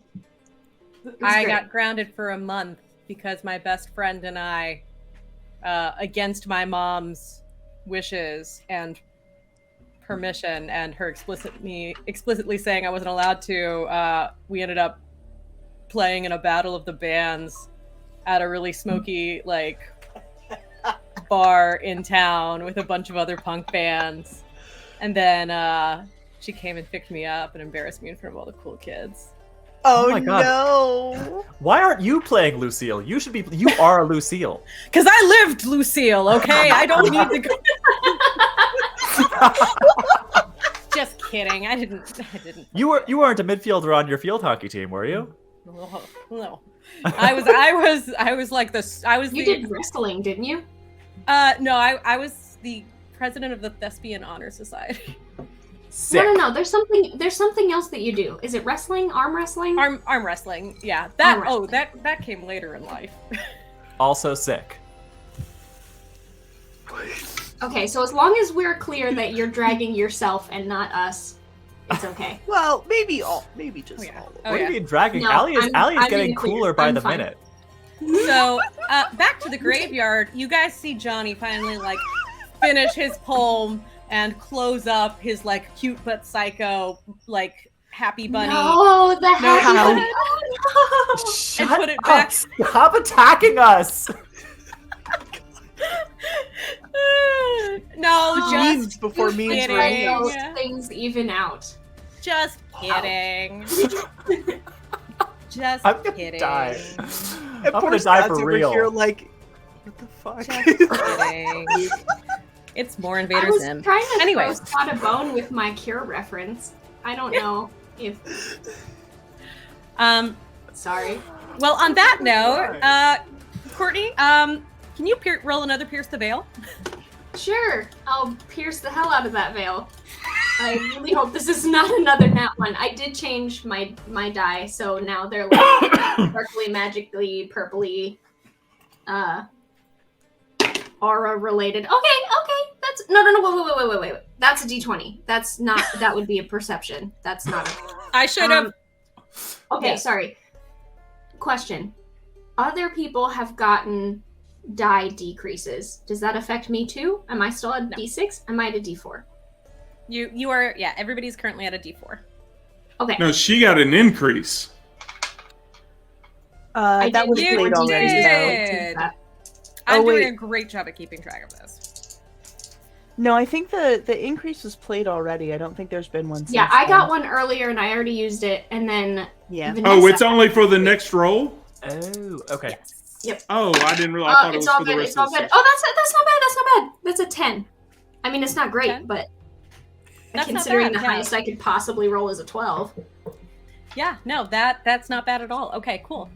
So as you make your way up to the grave where these teens are and where your friends are just terrifying these children, that clove cigarette smoke hits again, and you see it kind of come through in a fog. And as you walk through this wall of smoke, again, everything kind of inverts, and you see all of the dream stuff again, all of these just like astral swirls and galaxies completely vividly.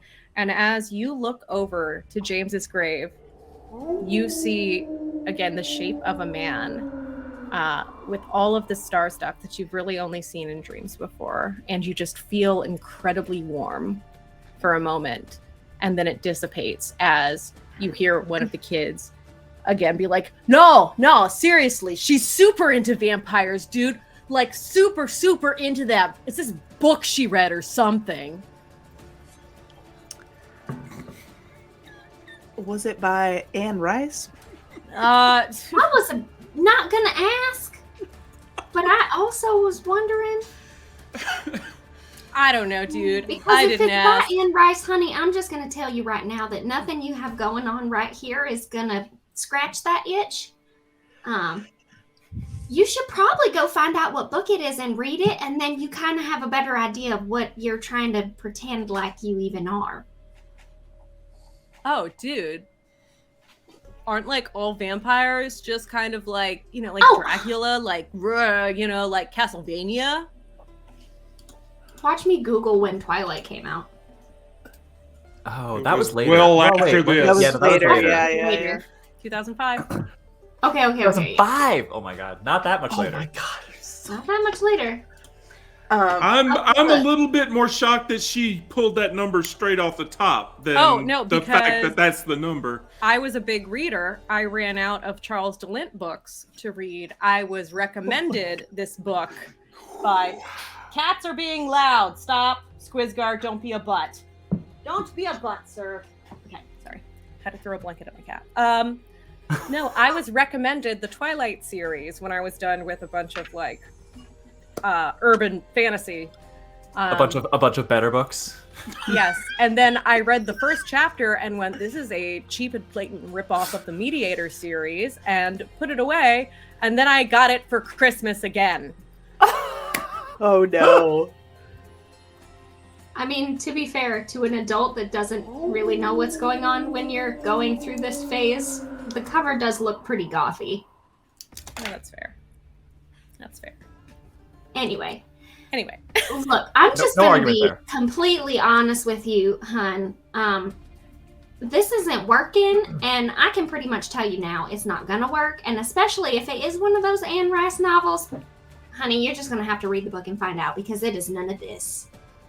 Oh. No, vampires are not all the same. Don't tempt me, I'll give you a list for homework. No, it's fine. You don't need more homework. And Robbie runs over and grabs Johnny by like the hoodie. And he's like, come on! If we log on to AIM right now, then I bet that Jan can go ahead and talk to Bethany and let you know what book that is. Oh no. As they're leaving, you hear Johnny just go, I feel I'm it out of right her top here. 8, man. I'm out of her top 8! And they leave the graveyard. What did we just say about attacking us, Allie? I pull out my gun. I'm right behind her with my field hockey stick. Fuck them kids.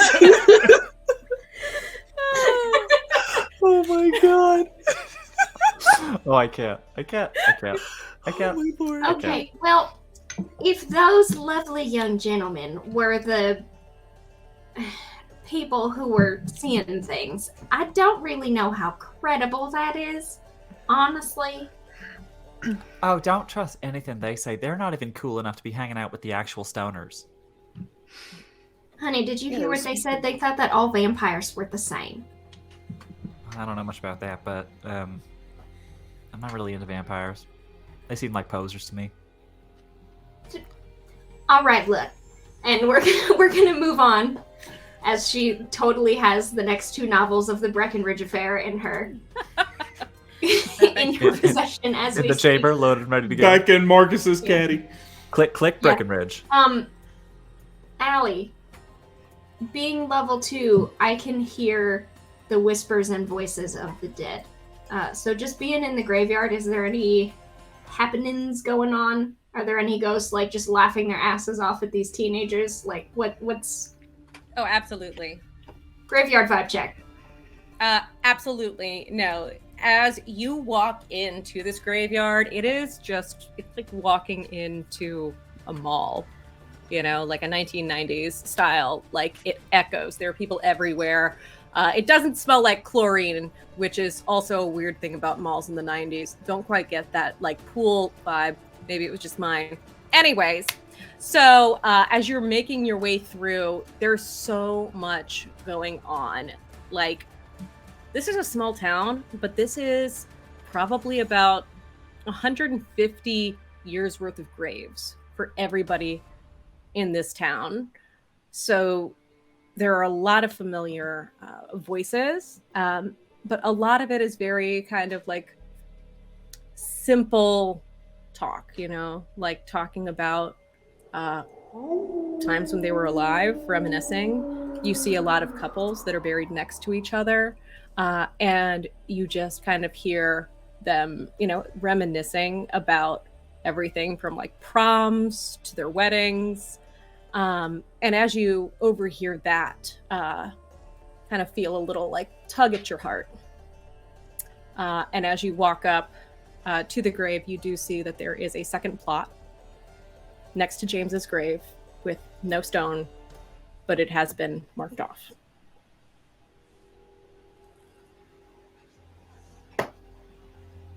That was my shoulder.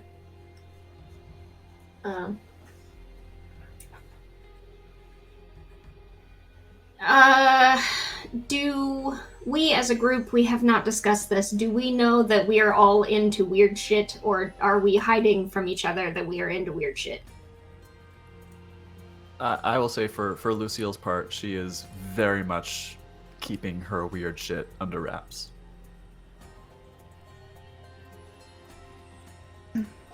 Elise is not super secretive about a lot of it, but probably the sort of vibe that she gives off is that she like reads a lot of weird books and does a lot of weird occulty like rituals and stuff. So she definitely like knows about. You would know that she knows a lot about the supernatural and that she like is interested in that. And Marcus is a lot the same. Like, the books that are on the shelves at Afterneath are occult related and, dark. There's not, like, he special orders the books for Courtney. But that's not what he keeps in stock because he's not interested in customers.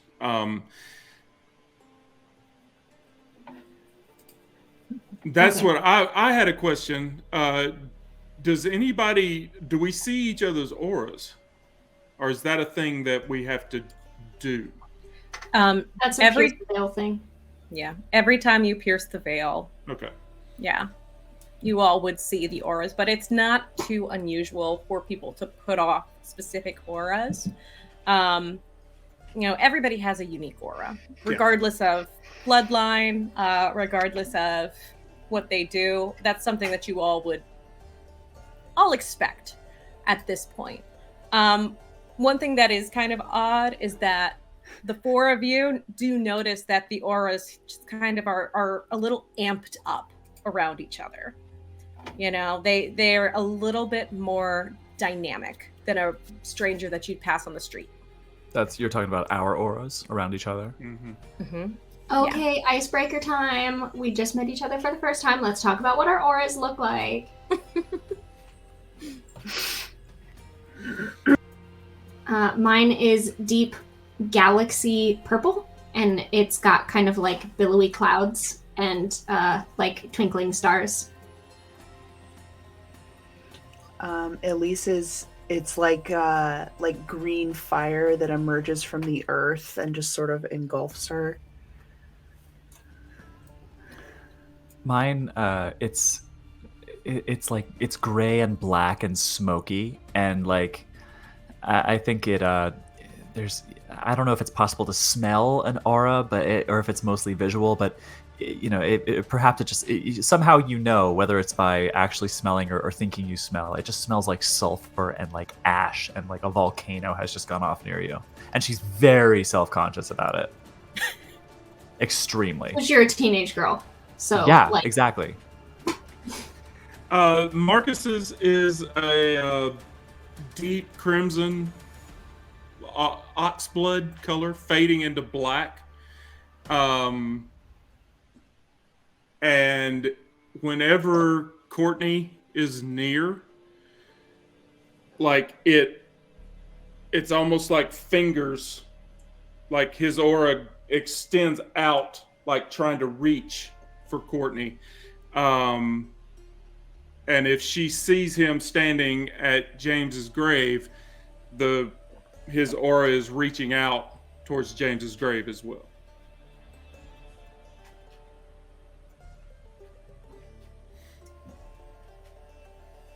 So we're here,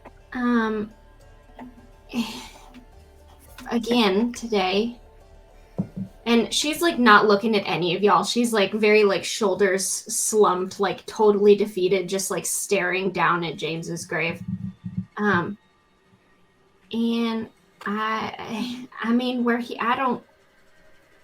I don't see any giant birds. Do we want to look around? There is one other thing I could try, but otherwise, I mean, like, it was just them kids. And Courtney, as you say that to them, you hear from behind you, kind of almost like it's coming in through water or something, a voice go, giant birds, that's a rich one. Do we all hear this? I might have spoke too soon, so I'm going to turn right around to Miss Margie Willingham because I've been here before and I know exactly who that is. Oh no! Don't ask, I'll explain in a minute, okay? And I'm just going to turn right around to her. Margie, it has been so long. Tell me everything, girl. Okay, well, let's see. Obviously, we got some new residents around here. Really quiet right now. They haven't really come into their own just yet. Oh, man. I'll tell you, those teens were in here and they were stinking the whole place up. Well, I'll tell you, they don't make cigars like they used to. Back in my day, you'd get a premium Cuban rolling tobacco cigar. It was great. That was just, garbage. And they're just, they talk so weird. Margie, in the 80s, I don't even know. I'm trying to do your accent, so in order to not do your accent, I'm doing my regular voice. What the hell do I sound like? Well, honey, back in the 80s, there was some business with Cuba, so you can't really get those anymore.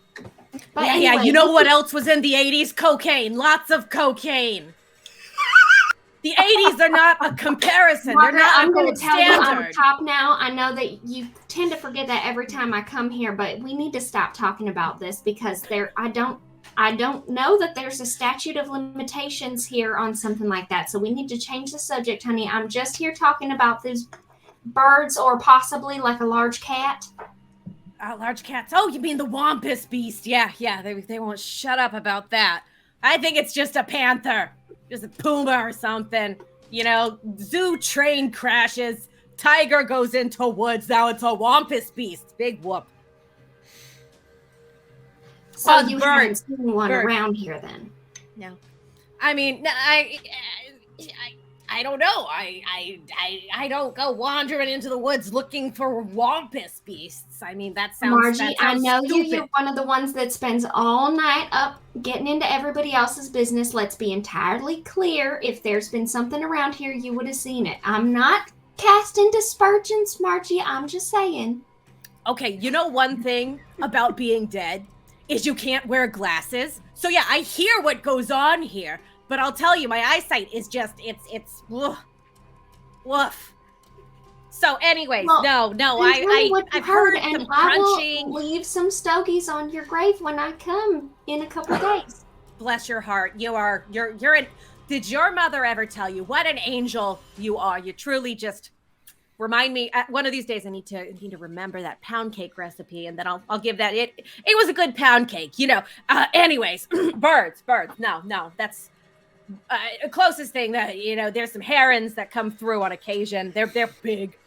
No, but I've heard a little bit of people getting riled up. They say, you know, oh, my dog was freaking out, blah blah blah. Big bird, big moth, big red eyes.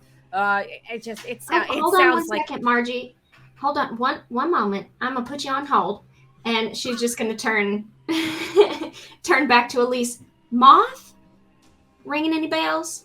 Put me on hold. What do you mean? This is a conversation. I'll tell you kids these days. Yeah, Moth. That's Mothman. That's what we were. Okay, and then she'll like hold the finger up to them and turn back around to Margie's grave. All right, sorry about that, honey. So you were saying that there was a Mothman like around here? That's what I've heard. I mean, I haven't really seen anything. Oh, you know what? Actually,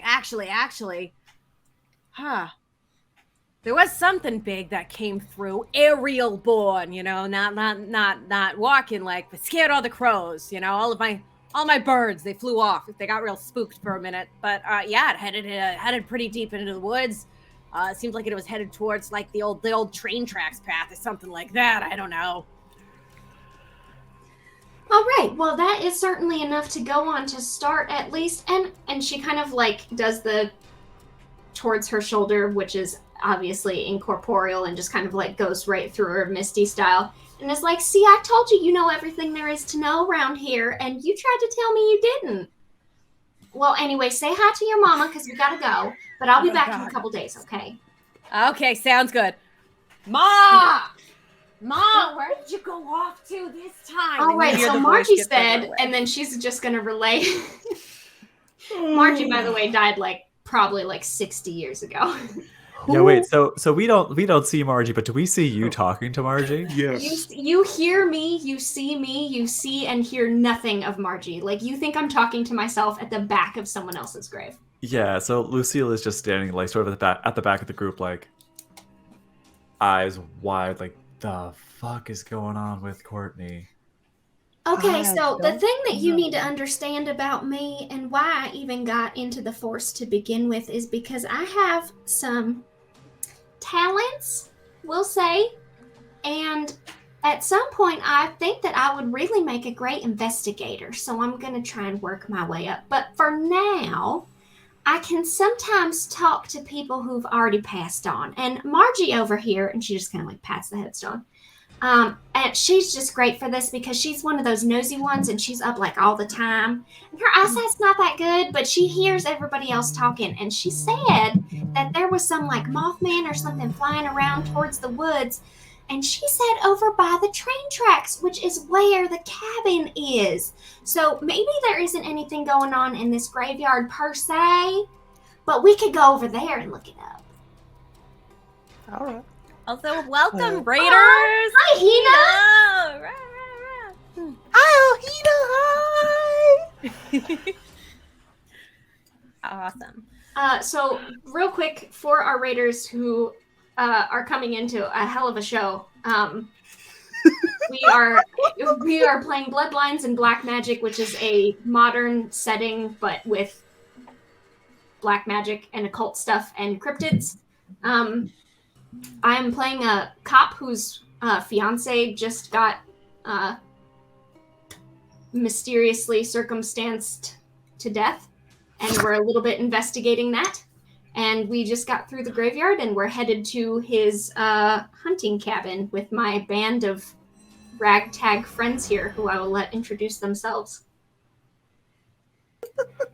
Our merry band of adventurers. Yes, I am playing Elise, who is slightly goth and just, like pretending like she's not thrilled to be here, but she really is.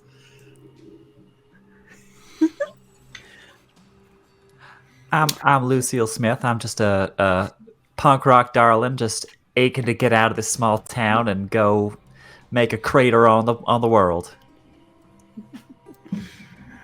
And I'm playing Marcus Draven. He's just a humble bookstore owner. Oh, sure. Nothing out of the ordinary. Just a bookstore owner that chat totally seems to be normal. picking on nonstop. And you can pick on him too by picking up your own Stream Loots packs and playing some cards and getting in on the fun. I think we still might have some free cards available to claim. So yeah, check those out. No. So yeah, you guys just walked in on Courtney kind of showing her hand a little bit that she can speak to the dead. So Lucille is finding this out for the very first time. Yeah, it's that's she definitely finds that a little strange, but some weird things have been going on in her life lately that maybe that's not the strangest thing she's heard of these last couple months or so. It happens sometimes. You know, if there's anybody in here you need to ask a question, you can just come let me know. Yeah, I'm fine. Look, I will say, though, don't, spread it to all your friends, especially that Sam, which I know is not your friend because you're better than her, and that's just true. But still, I don't really want to be dealing with all that, so. And she's gonna she's playing it cool, but she's gonna remember that oh, these are these people might understand, but she's like, no, it's whatever, I'm fine. We might be the Jack to your Sally. Oh, jeez. Oh, God. I so regret making that bad. You should not. No, you Never. don't. You don't regret it at all. You are going Stop to be it. reaping the consequences for that, girl. Oh, my God. That was, That was good. right in the heart. It was good. Right in the heart. Well, speaking of, what was that? No, go ahead. I was just gonna say, speaking of right in the heart, Oh, no. no, just feels. Courtney, are you heading to the cabin to get those PyreXs back? Yeah, I think she's definitely in, busybody, do something mode, or you're forced to, sit with your own thoughts and think about where your life is right now as you walk past the grave of your dead fiance. So she's like, yep, we got something to do. Gotta go get those PyreXs and find out about the Mothman. It's very important. Very important, this Mothman thing. Can't possibly focus on life. Gotta get some Pyrex. Mm-hmm. And as you guys are beelining out of the graveyard, is there anything else anyone would like to do? Check on? Can I actually just pierce the veil really quickly and see if I see anything? Go for it, yeah. Okay. I had a decrease played, but then somebody played an increase, which is very nice. Thank you. Thanks, guys. I appreciate that. Okay. Breaking even. Eric. That was a good show. Oh, jeez. Oh, okay. 9. A 9? 9. Awesome, cool. So since you're doing this voluntarily, what is the main thing that you want to accomplish here? Mostly, I just want to see if anything is lurking, because they said the girls said that people were hanging out here talking about weird occurrences, and I just kind of want to see if there's anything lurking around that would have been causing people to maybe have weird experiences. Wonderful. Oh, shucks. Cool. So, awesome. Elise, what does it look like when you voluntarily pierce the veil? So she's gonna kind of put her hands up to her face for a second and close her eyes, and her aura is just gonna flare. So it looks like green flame, and it flares out. If anybody can see that right now, and she just kind of opens her eyes for a second, and they probably flash blue. And she takes in everything, closes her eyes again, and it's normal. Awesome. So as you do that, you kind of focus in and do a quick scan of the graveyard. The graveyard is pretty large. You all specifically went into, one area where, you knew where you were going, and there was some obvious noise. as you scan, you do notice that there are some other groups of teenagers, being teenagers throughout the graveyards. A couple people who are, cleaning things up and replacing wreaths and swapping out flowers. And then you turn your attention to the perimeter of the graveyard and to the forest lines. And as you do, you look from tree to tree, and for just a moment, nothing really processes, but you feel like you've just locked eyes with something and made direct eye contact. You feel like you're being watched and acknowledged for all of about 2 seconds before it just drops out and you feel like it's completely disconnected. All right. She is going to just look at everybody and be like, well, I think it's a good idea to go and take a look, but we just gotta, just be cautious. You never know what's out there. And then start walking. Are we walking to the cabin? Is it within walking distance? It's a bit of a drive. I would say you'd probably want to take the car that way. You could walk there, but it would be about an hour's walk, and then you'd have to walk back to the car. Okay. Oh, like I said, I have an arrangement with the Johnsons to get out there, so we can just. I'll show you. It's okay. All right. Well, I'll be interested to see. Sure thing. All right. Is there anything else you guys want to do before you head to this cabin in the woods? Marcus will look at Elise and say, like, if he's got a second with the two of them walking away, he'll just kind of stop and say, did you bring your gun? Yeah, of course I did. She's gonna sort of like pull her shirt up a little bit. It's in the small of her back. You taught me. I know. And we get in the car. All right. You do that. You guys make your way up the road. It's starting to get dark at this point, but you have things to do, So you guys head up. Courtney, you're able to navigate to the Johnson's property where you guys leave the car and have to continue on foot for, it's about a good 20 minutes of a walk, Can you guys make me a quick survival roll? Okay. Oh no. 16. Not great, Bob. Did you say you give up? No, I said not great, Bob. Oh, okay. I thought you just said I give up, and I'm like, you have to tell me what it is. Okay. What did we say? Survival? Yes. That's 10. 10. Okay. I got a 16. I got a big old 5. Awesome. Okay. So everybody's able to navigate through the brush pretty well, with the exception of Elise. Elise, this is not your favorite terrain. You ain't doing so hot with all of that. My leggings are getting caught on all the brush and shit. So while it would normally be about a 20-minute walk, it's actually going to take the group closer to a half an hour to get all the way up to the cabin.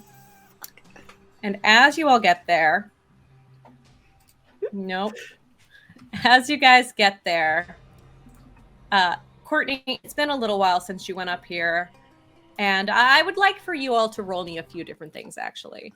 Oh, God. I would like for you to boy. either roll, we'll go with perception or occult. For me, Nature that's is also or nature. You said. for nature. Ooh, okay. Nature, I have a 2 bonus. Okay. Yeah, that's 16. 16 for Lucille. Ooh. 19 for occult. Well, Fooey. I got a 5 perception. I got a 15 for occult. Awesome. Cool. So you guys are making your way up, and at this point, Marcus, you're helping Elise so much. Just navigate footwork through these woods. She is continuing to get caught in spider webs and trip over this and that. And she goes out to reach for a vine, and you have to slap her hand away because it's poison ivy. All that good stuff. No, you know what it is? She has those tall, like goth black leather boots, the ones that are not good at all for. That's exactly. That's so right. That's so right. They're not good for most things. They're not good for. Hashtag aesthetic. They're good for that. Okay, now you guys are attacking me. I'm just saying that. Okay, so they're good for two things. Allie pouts and Doc Martin. Cool. So, as you all get a little bit closer, Lucille, you're kind of at the front of all of this, and you're the first one to notice Hacking bushes something with my field hockey seems stick. a little bit off. You start to see these small twigs arranged in ways that they would not naturally fall. And it strikes you a little bit odd. You start to see little rock shrines that are made, rocks balancing on top of each other. Yeah. The Inukchuk kind of like Cairn Cairn stones. stones. Okay. That too. And as you start to get close and you hear Courtney go, it's going to be up here pretty soon, you notice just in time that there appears to be a tripline that has been set. So she'll just like, she'll sort of like almost be about to step a foot on it and be like, shit! And she'll like sort of throw her arms back, field hockey stick in her right hand, like, y'all, wait up. What the hell is this? And I will say,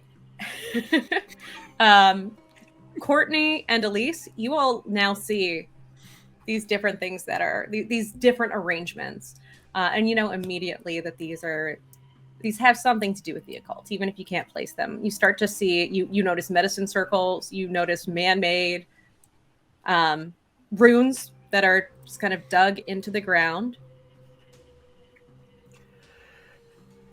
I'm gonna look at Courtney and be like, was Absolutely not. Oh, okay. Yeah. I don't know what the hell all this is, but it was not here before. I know what you're implying, and I don't like it. Shut your mouth right now. Well, she was probably saying, was James into the occult? But what Courtney heard is, was James this bad at decorating?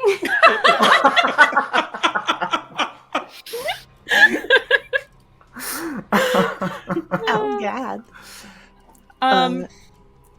I will say, since you rolled that high on your nature check, which I'm going to say plays into like that navigation, and you've pointed out the tripwire, everybody would be able to easily navigate getting over that. All right. Do you guys approach the cabin? Can I pop up detect magic first? Sure thing. Okay. I am going to cast detect magic and see if I sense anything. All right. You sure as hell do. Oh, fuck. You get pings of honestly almost every school of magic that you can think of, but one area that just kind of really lights up is around back. And as you all make your way up there, you find a very, very large, about 6 foot wide radius medicine circle that has been set up and is still kind of just pulsing off some energy. Okay. Does it and seem... with that... Oh, sorry. I was just going to ask, does it seem like it's been here for a little while, or does it seem... Okay. It does. It's a few days old. Okay. Awesome. So do we a few days, and how long has James? Is that his name? Your Courtney's fiance? It is James. Yes, the most basic name you can think of. Yes. And probably like 5 or 6 days because we just had his funeral today. Sure. So do we think maybe this medicine circle is more recent than his passing? I would say yes. Okay. Yeah, I'll give that to you. Well, and like I said, like Courtney had to come up here. They had to. She had to like identify the body. That's the one. So Sure. it's like this was not a thing.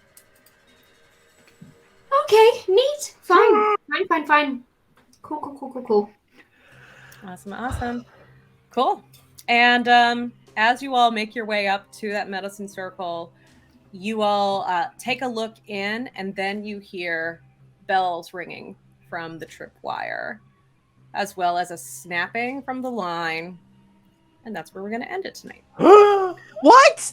Ah! What? Ah! Scary things are coming for us. This is fine. I mean, guys, come on. It could just be more teenagers. Do we smell clove cigarettes? I ain't scared of teenagers. I am one. Oh my god. Whack 'em with my field hockey stick. This is fine. This is gonna be fine. This is gonna be fine. It's fine. This is totally fine. Totally fine. It's fine. It's absolutely fine. It's fine. I'm not scared. Okay. Okay. Awesome, guys. Well, thank you so much for really. It's an Arby's. It's Arby himself.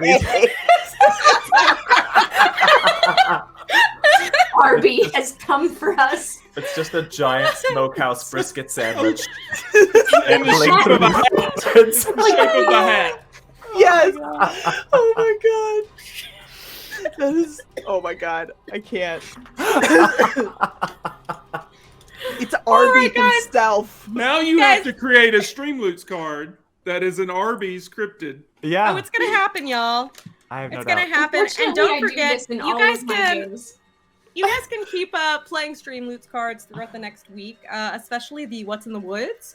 That will directly impact what happens next session. So get those cards played. Be nice to us. Oh lordy, guys, tell us who you are. Tell us where we can see you. What else are y'all up to? Who wants to start? Who can get through a sentence without laughing right now?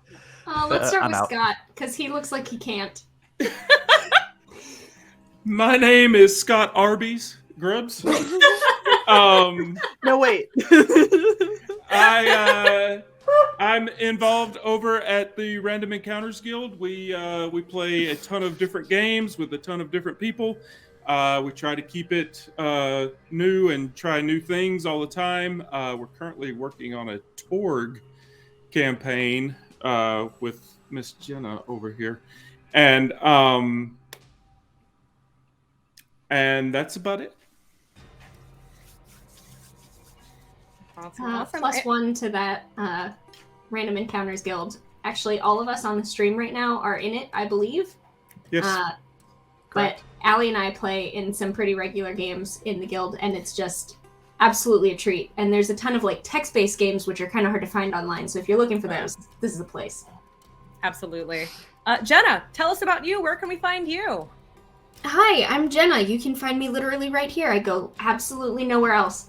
I stream with LD&D sometimes, and I am writing my own game. So if you like the idea of rainbow mermaids, or being a secret agent who saves the world, or ocean puns, perhaps you're into those, or really just stupid, cute ocean animals, then you should check out the game that I'm writing. It's in pre-order right now. And we just finished our second round of playtesting, and it's getting there, guys. Like soon. We're almost done with the game. All four of those. That's like 4 out of 5 of my top favorite things. Well, then you should go ahead and click the link to my itch page and see all the art I did, because I have illustrated 24 sirens and 20 cute little ocean friends to go with them. I'm gonna go ahead and click it right now. I still really want to play Scuttle in a Honey Heist themed underwater adventure, or underwater themed Honey Heist adventure. Yeah, so one of the things, once we're done with the base game, which is one-shot based, we're going to start doing a second wave, which is going to introduce campaign play. And then one of the other things I'm going to do is I'm actually writing a very simple game for Fission Impossible, which is what Allie's talking about, to introduce like young children and very new people to TTRPGs. So it'll be like the simplest game that ever did simple. I love So this yeah, so much. that'll be there too. That all sounds so cool. Awesome. Kay, where can we find you? Hi, I'm Kay. I'm joining the Ladies of D&D. It is my privilege to join the Ladies of D&D from the Critical Fail DM camp. So we're on pretty much all the things as Critical Fail DM. That's Critical FAYLE DM. We're on Twitter, Twitch, YouTube, Instagram. We have a podcast, and we're about to wrap up our Call of Cthulhu campaign, which we stream on Wednesdays at 6 p.m. Eastern. And I am the keeper of arcane lore, so it is my distinct pleasure to lead my fellow goons through some eldritch horror and try my very best to make them all go insane and or die. So come check us out. And that game is a blast, by the way. Thanks, Scott. That's an awesome game to sit and be involved in. So. Well, Scott, I'm thrilled to hear you say that, and I will say I've been doing I did a lot of writing yesterday for the conclusion, because like I said, we are coming up on the end, and I'm so excited for what I've got in store for those investigators. They're gonna hate me. No. Anyway, that's it. exciting. All right. Vanessa, tell us what you got. And don't forget your own shows this time. Yes. Okay, I won't. I'm going to try my best. Okay, so what are we doing? For this weekend, we are actually not going to be having anything. Normally, Bells takes the third Sunday of the month off, but we are going to take this coming Sunday off and then play the following week. So let's see. What do I do? Wednesdays, you can find me here at 10 a.m.-ish for Morning Initiative, where I sit here and talk to chat about TTRPG stuff. It's just, we talk about a lot of stuff. It's amazing. And we have a lot of fun. So if you feel like, Wednesday's hump day, you're having a bit of a down day, just come and join me here and I'll chat with you about random TTRPG shit. It's a lot of fun. Squirrel. Scott knows. Because he comes in, gets me off track. Yeah, it's Scott's every favorite show. single time. We have a lot of fun. It's great. Then on Saturday, not this coming Saturday, but the Saturday following, we will have our Occult Eye stream. So 12 Occult Eye by Witch and Craft Games.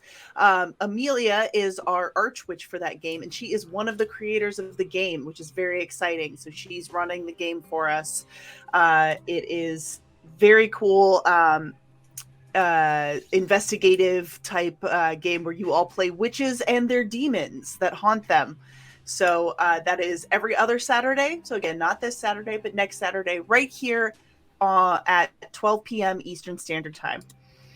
And then next Sunday, not this Sunday, next Sunday will be our persistent campaign, which is Hell's Bells that I GM, which is tons of fun. The ladies, it's our Tiefling Girl Squad +1 Angel just landed back in Cordial's hometown to prepare for presumably war. It's we stopped for some tea with my mom before we go kill an archdemon. It's cash. And maybe Tiamat? Who knows? Tiamat's on my list. It's gonna be fun. It's getting it's intense. Some tea, it's a little very tea, a little Tiamat. Little Tiamat. We've had enough Tiamat in this party already. We've reached the Tiamat limit. And I think I covered everything, right? And then next Friday you could catch us back here for this game. Yeah. Yeah. And Allie, what That's are you me. doing? Hey guys, I am Allie Capwn. That is what you can find me at on socials. You can just look at the spelling in chat because it's easier that way. So I will be in the Hell's Bells game next Sunday. I am currently GMing this game. I also, if you enjoy Bloodlines and Black Magic, you can also check out the VODs for West Birch on the Norse Foundry Network. Those, I believe, are all up on YouTube now, and they were a ton of fun. And on Tuesdays this month, we are now back with the full team of Ogre Force. Ogre Force is on Eric Frankhouse Presents. It is a love letter to Voltron, where we play as a superhero squad in space with our mechs. And I am Ray, the pink ogre. And I hear our beach episode is coming up, so I'm super stoked on that. God. I'm so ready. So good. It's gonna be The last That episode, show is pure okay. chaos. Everything about that show is just pure chaos. The last episode I was able to watch, Allie's character was in a finger gun competition. With what it was like To the point where Blast they or created something. a finger guns emote to have in chat while the It's game perfect. was- It's beautiful. You should watch this show. Oh my gosh. Who is the winner of a finger gun competition? Everybody. Me. It's Everybody. always Allie. Everybody's a winner in a finger gun It's competition. always Allie. Allie wins Except the the finger gun. guy who I literally obliterated into nothingness. Except for that guy. But hey, he stole tech that wasn't his, and that's a big no-no. Anyways, guys, thank you so much for joining us. We really hope you'll join us again next week. We would love to see you all. Keep getting those stream loots in. They will definitely affect the outcome. And until next time, sign off catchphrase. We are Sit going to go tight ahead for and insects. raid. Yeah, we're going to go ahead and raid the DAT network. Our friends at the DAT Network. So, everybody hang out, say hi. Punk And, rock forever, y'all. Yeah. All right, we'll see you guys soon.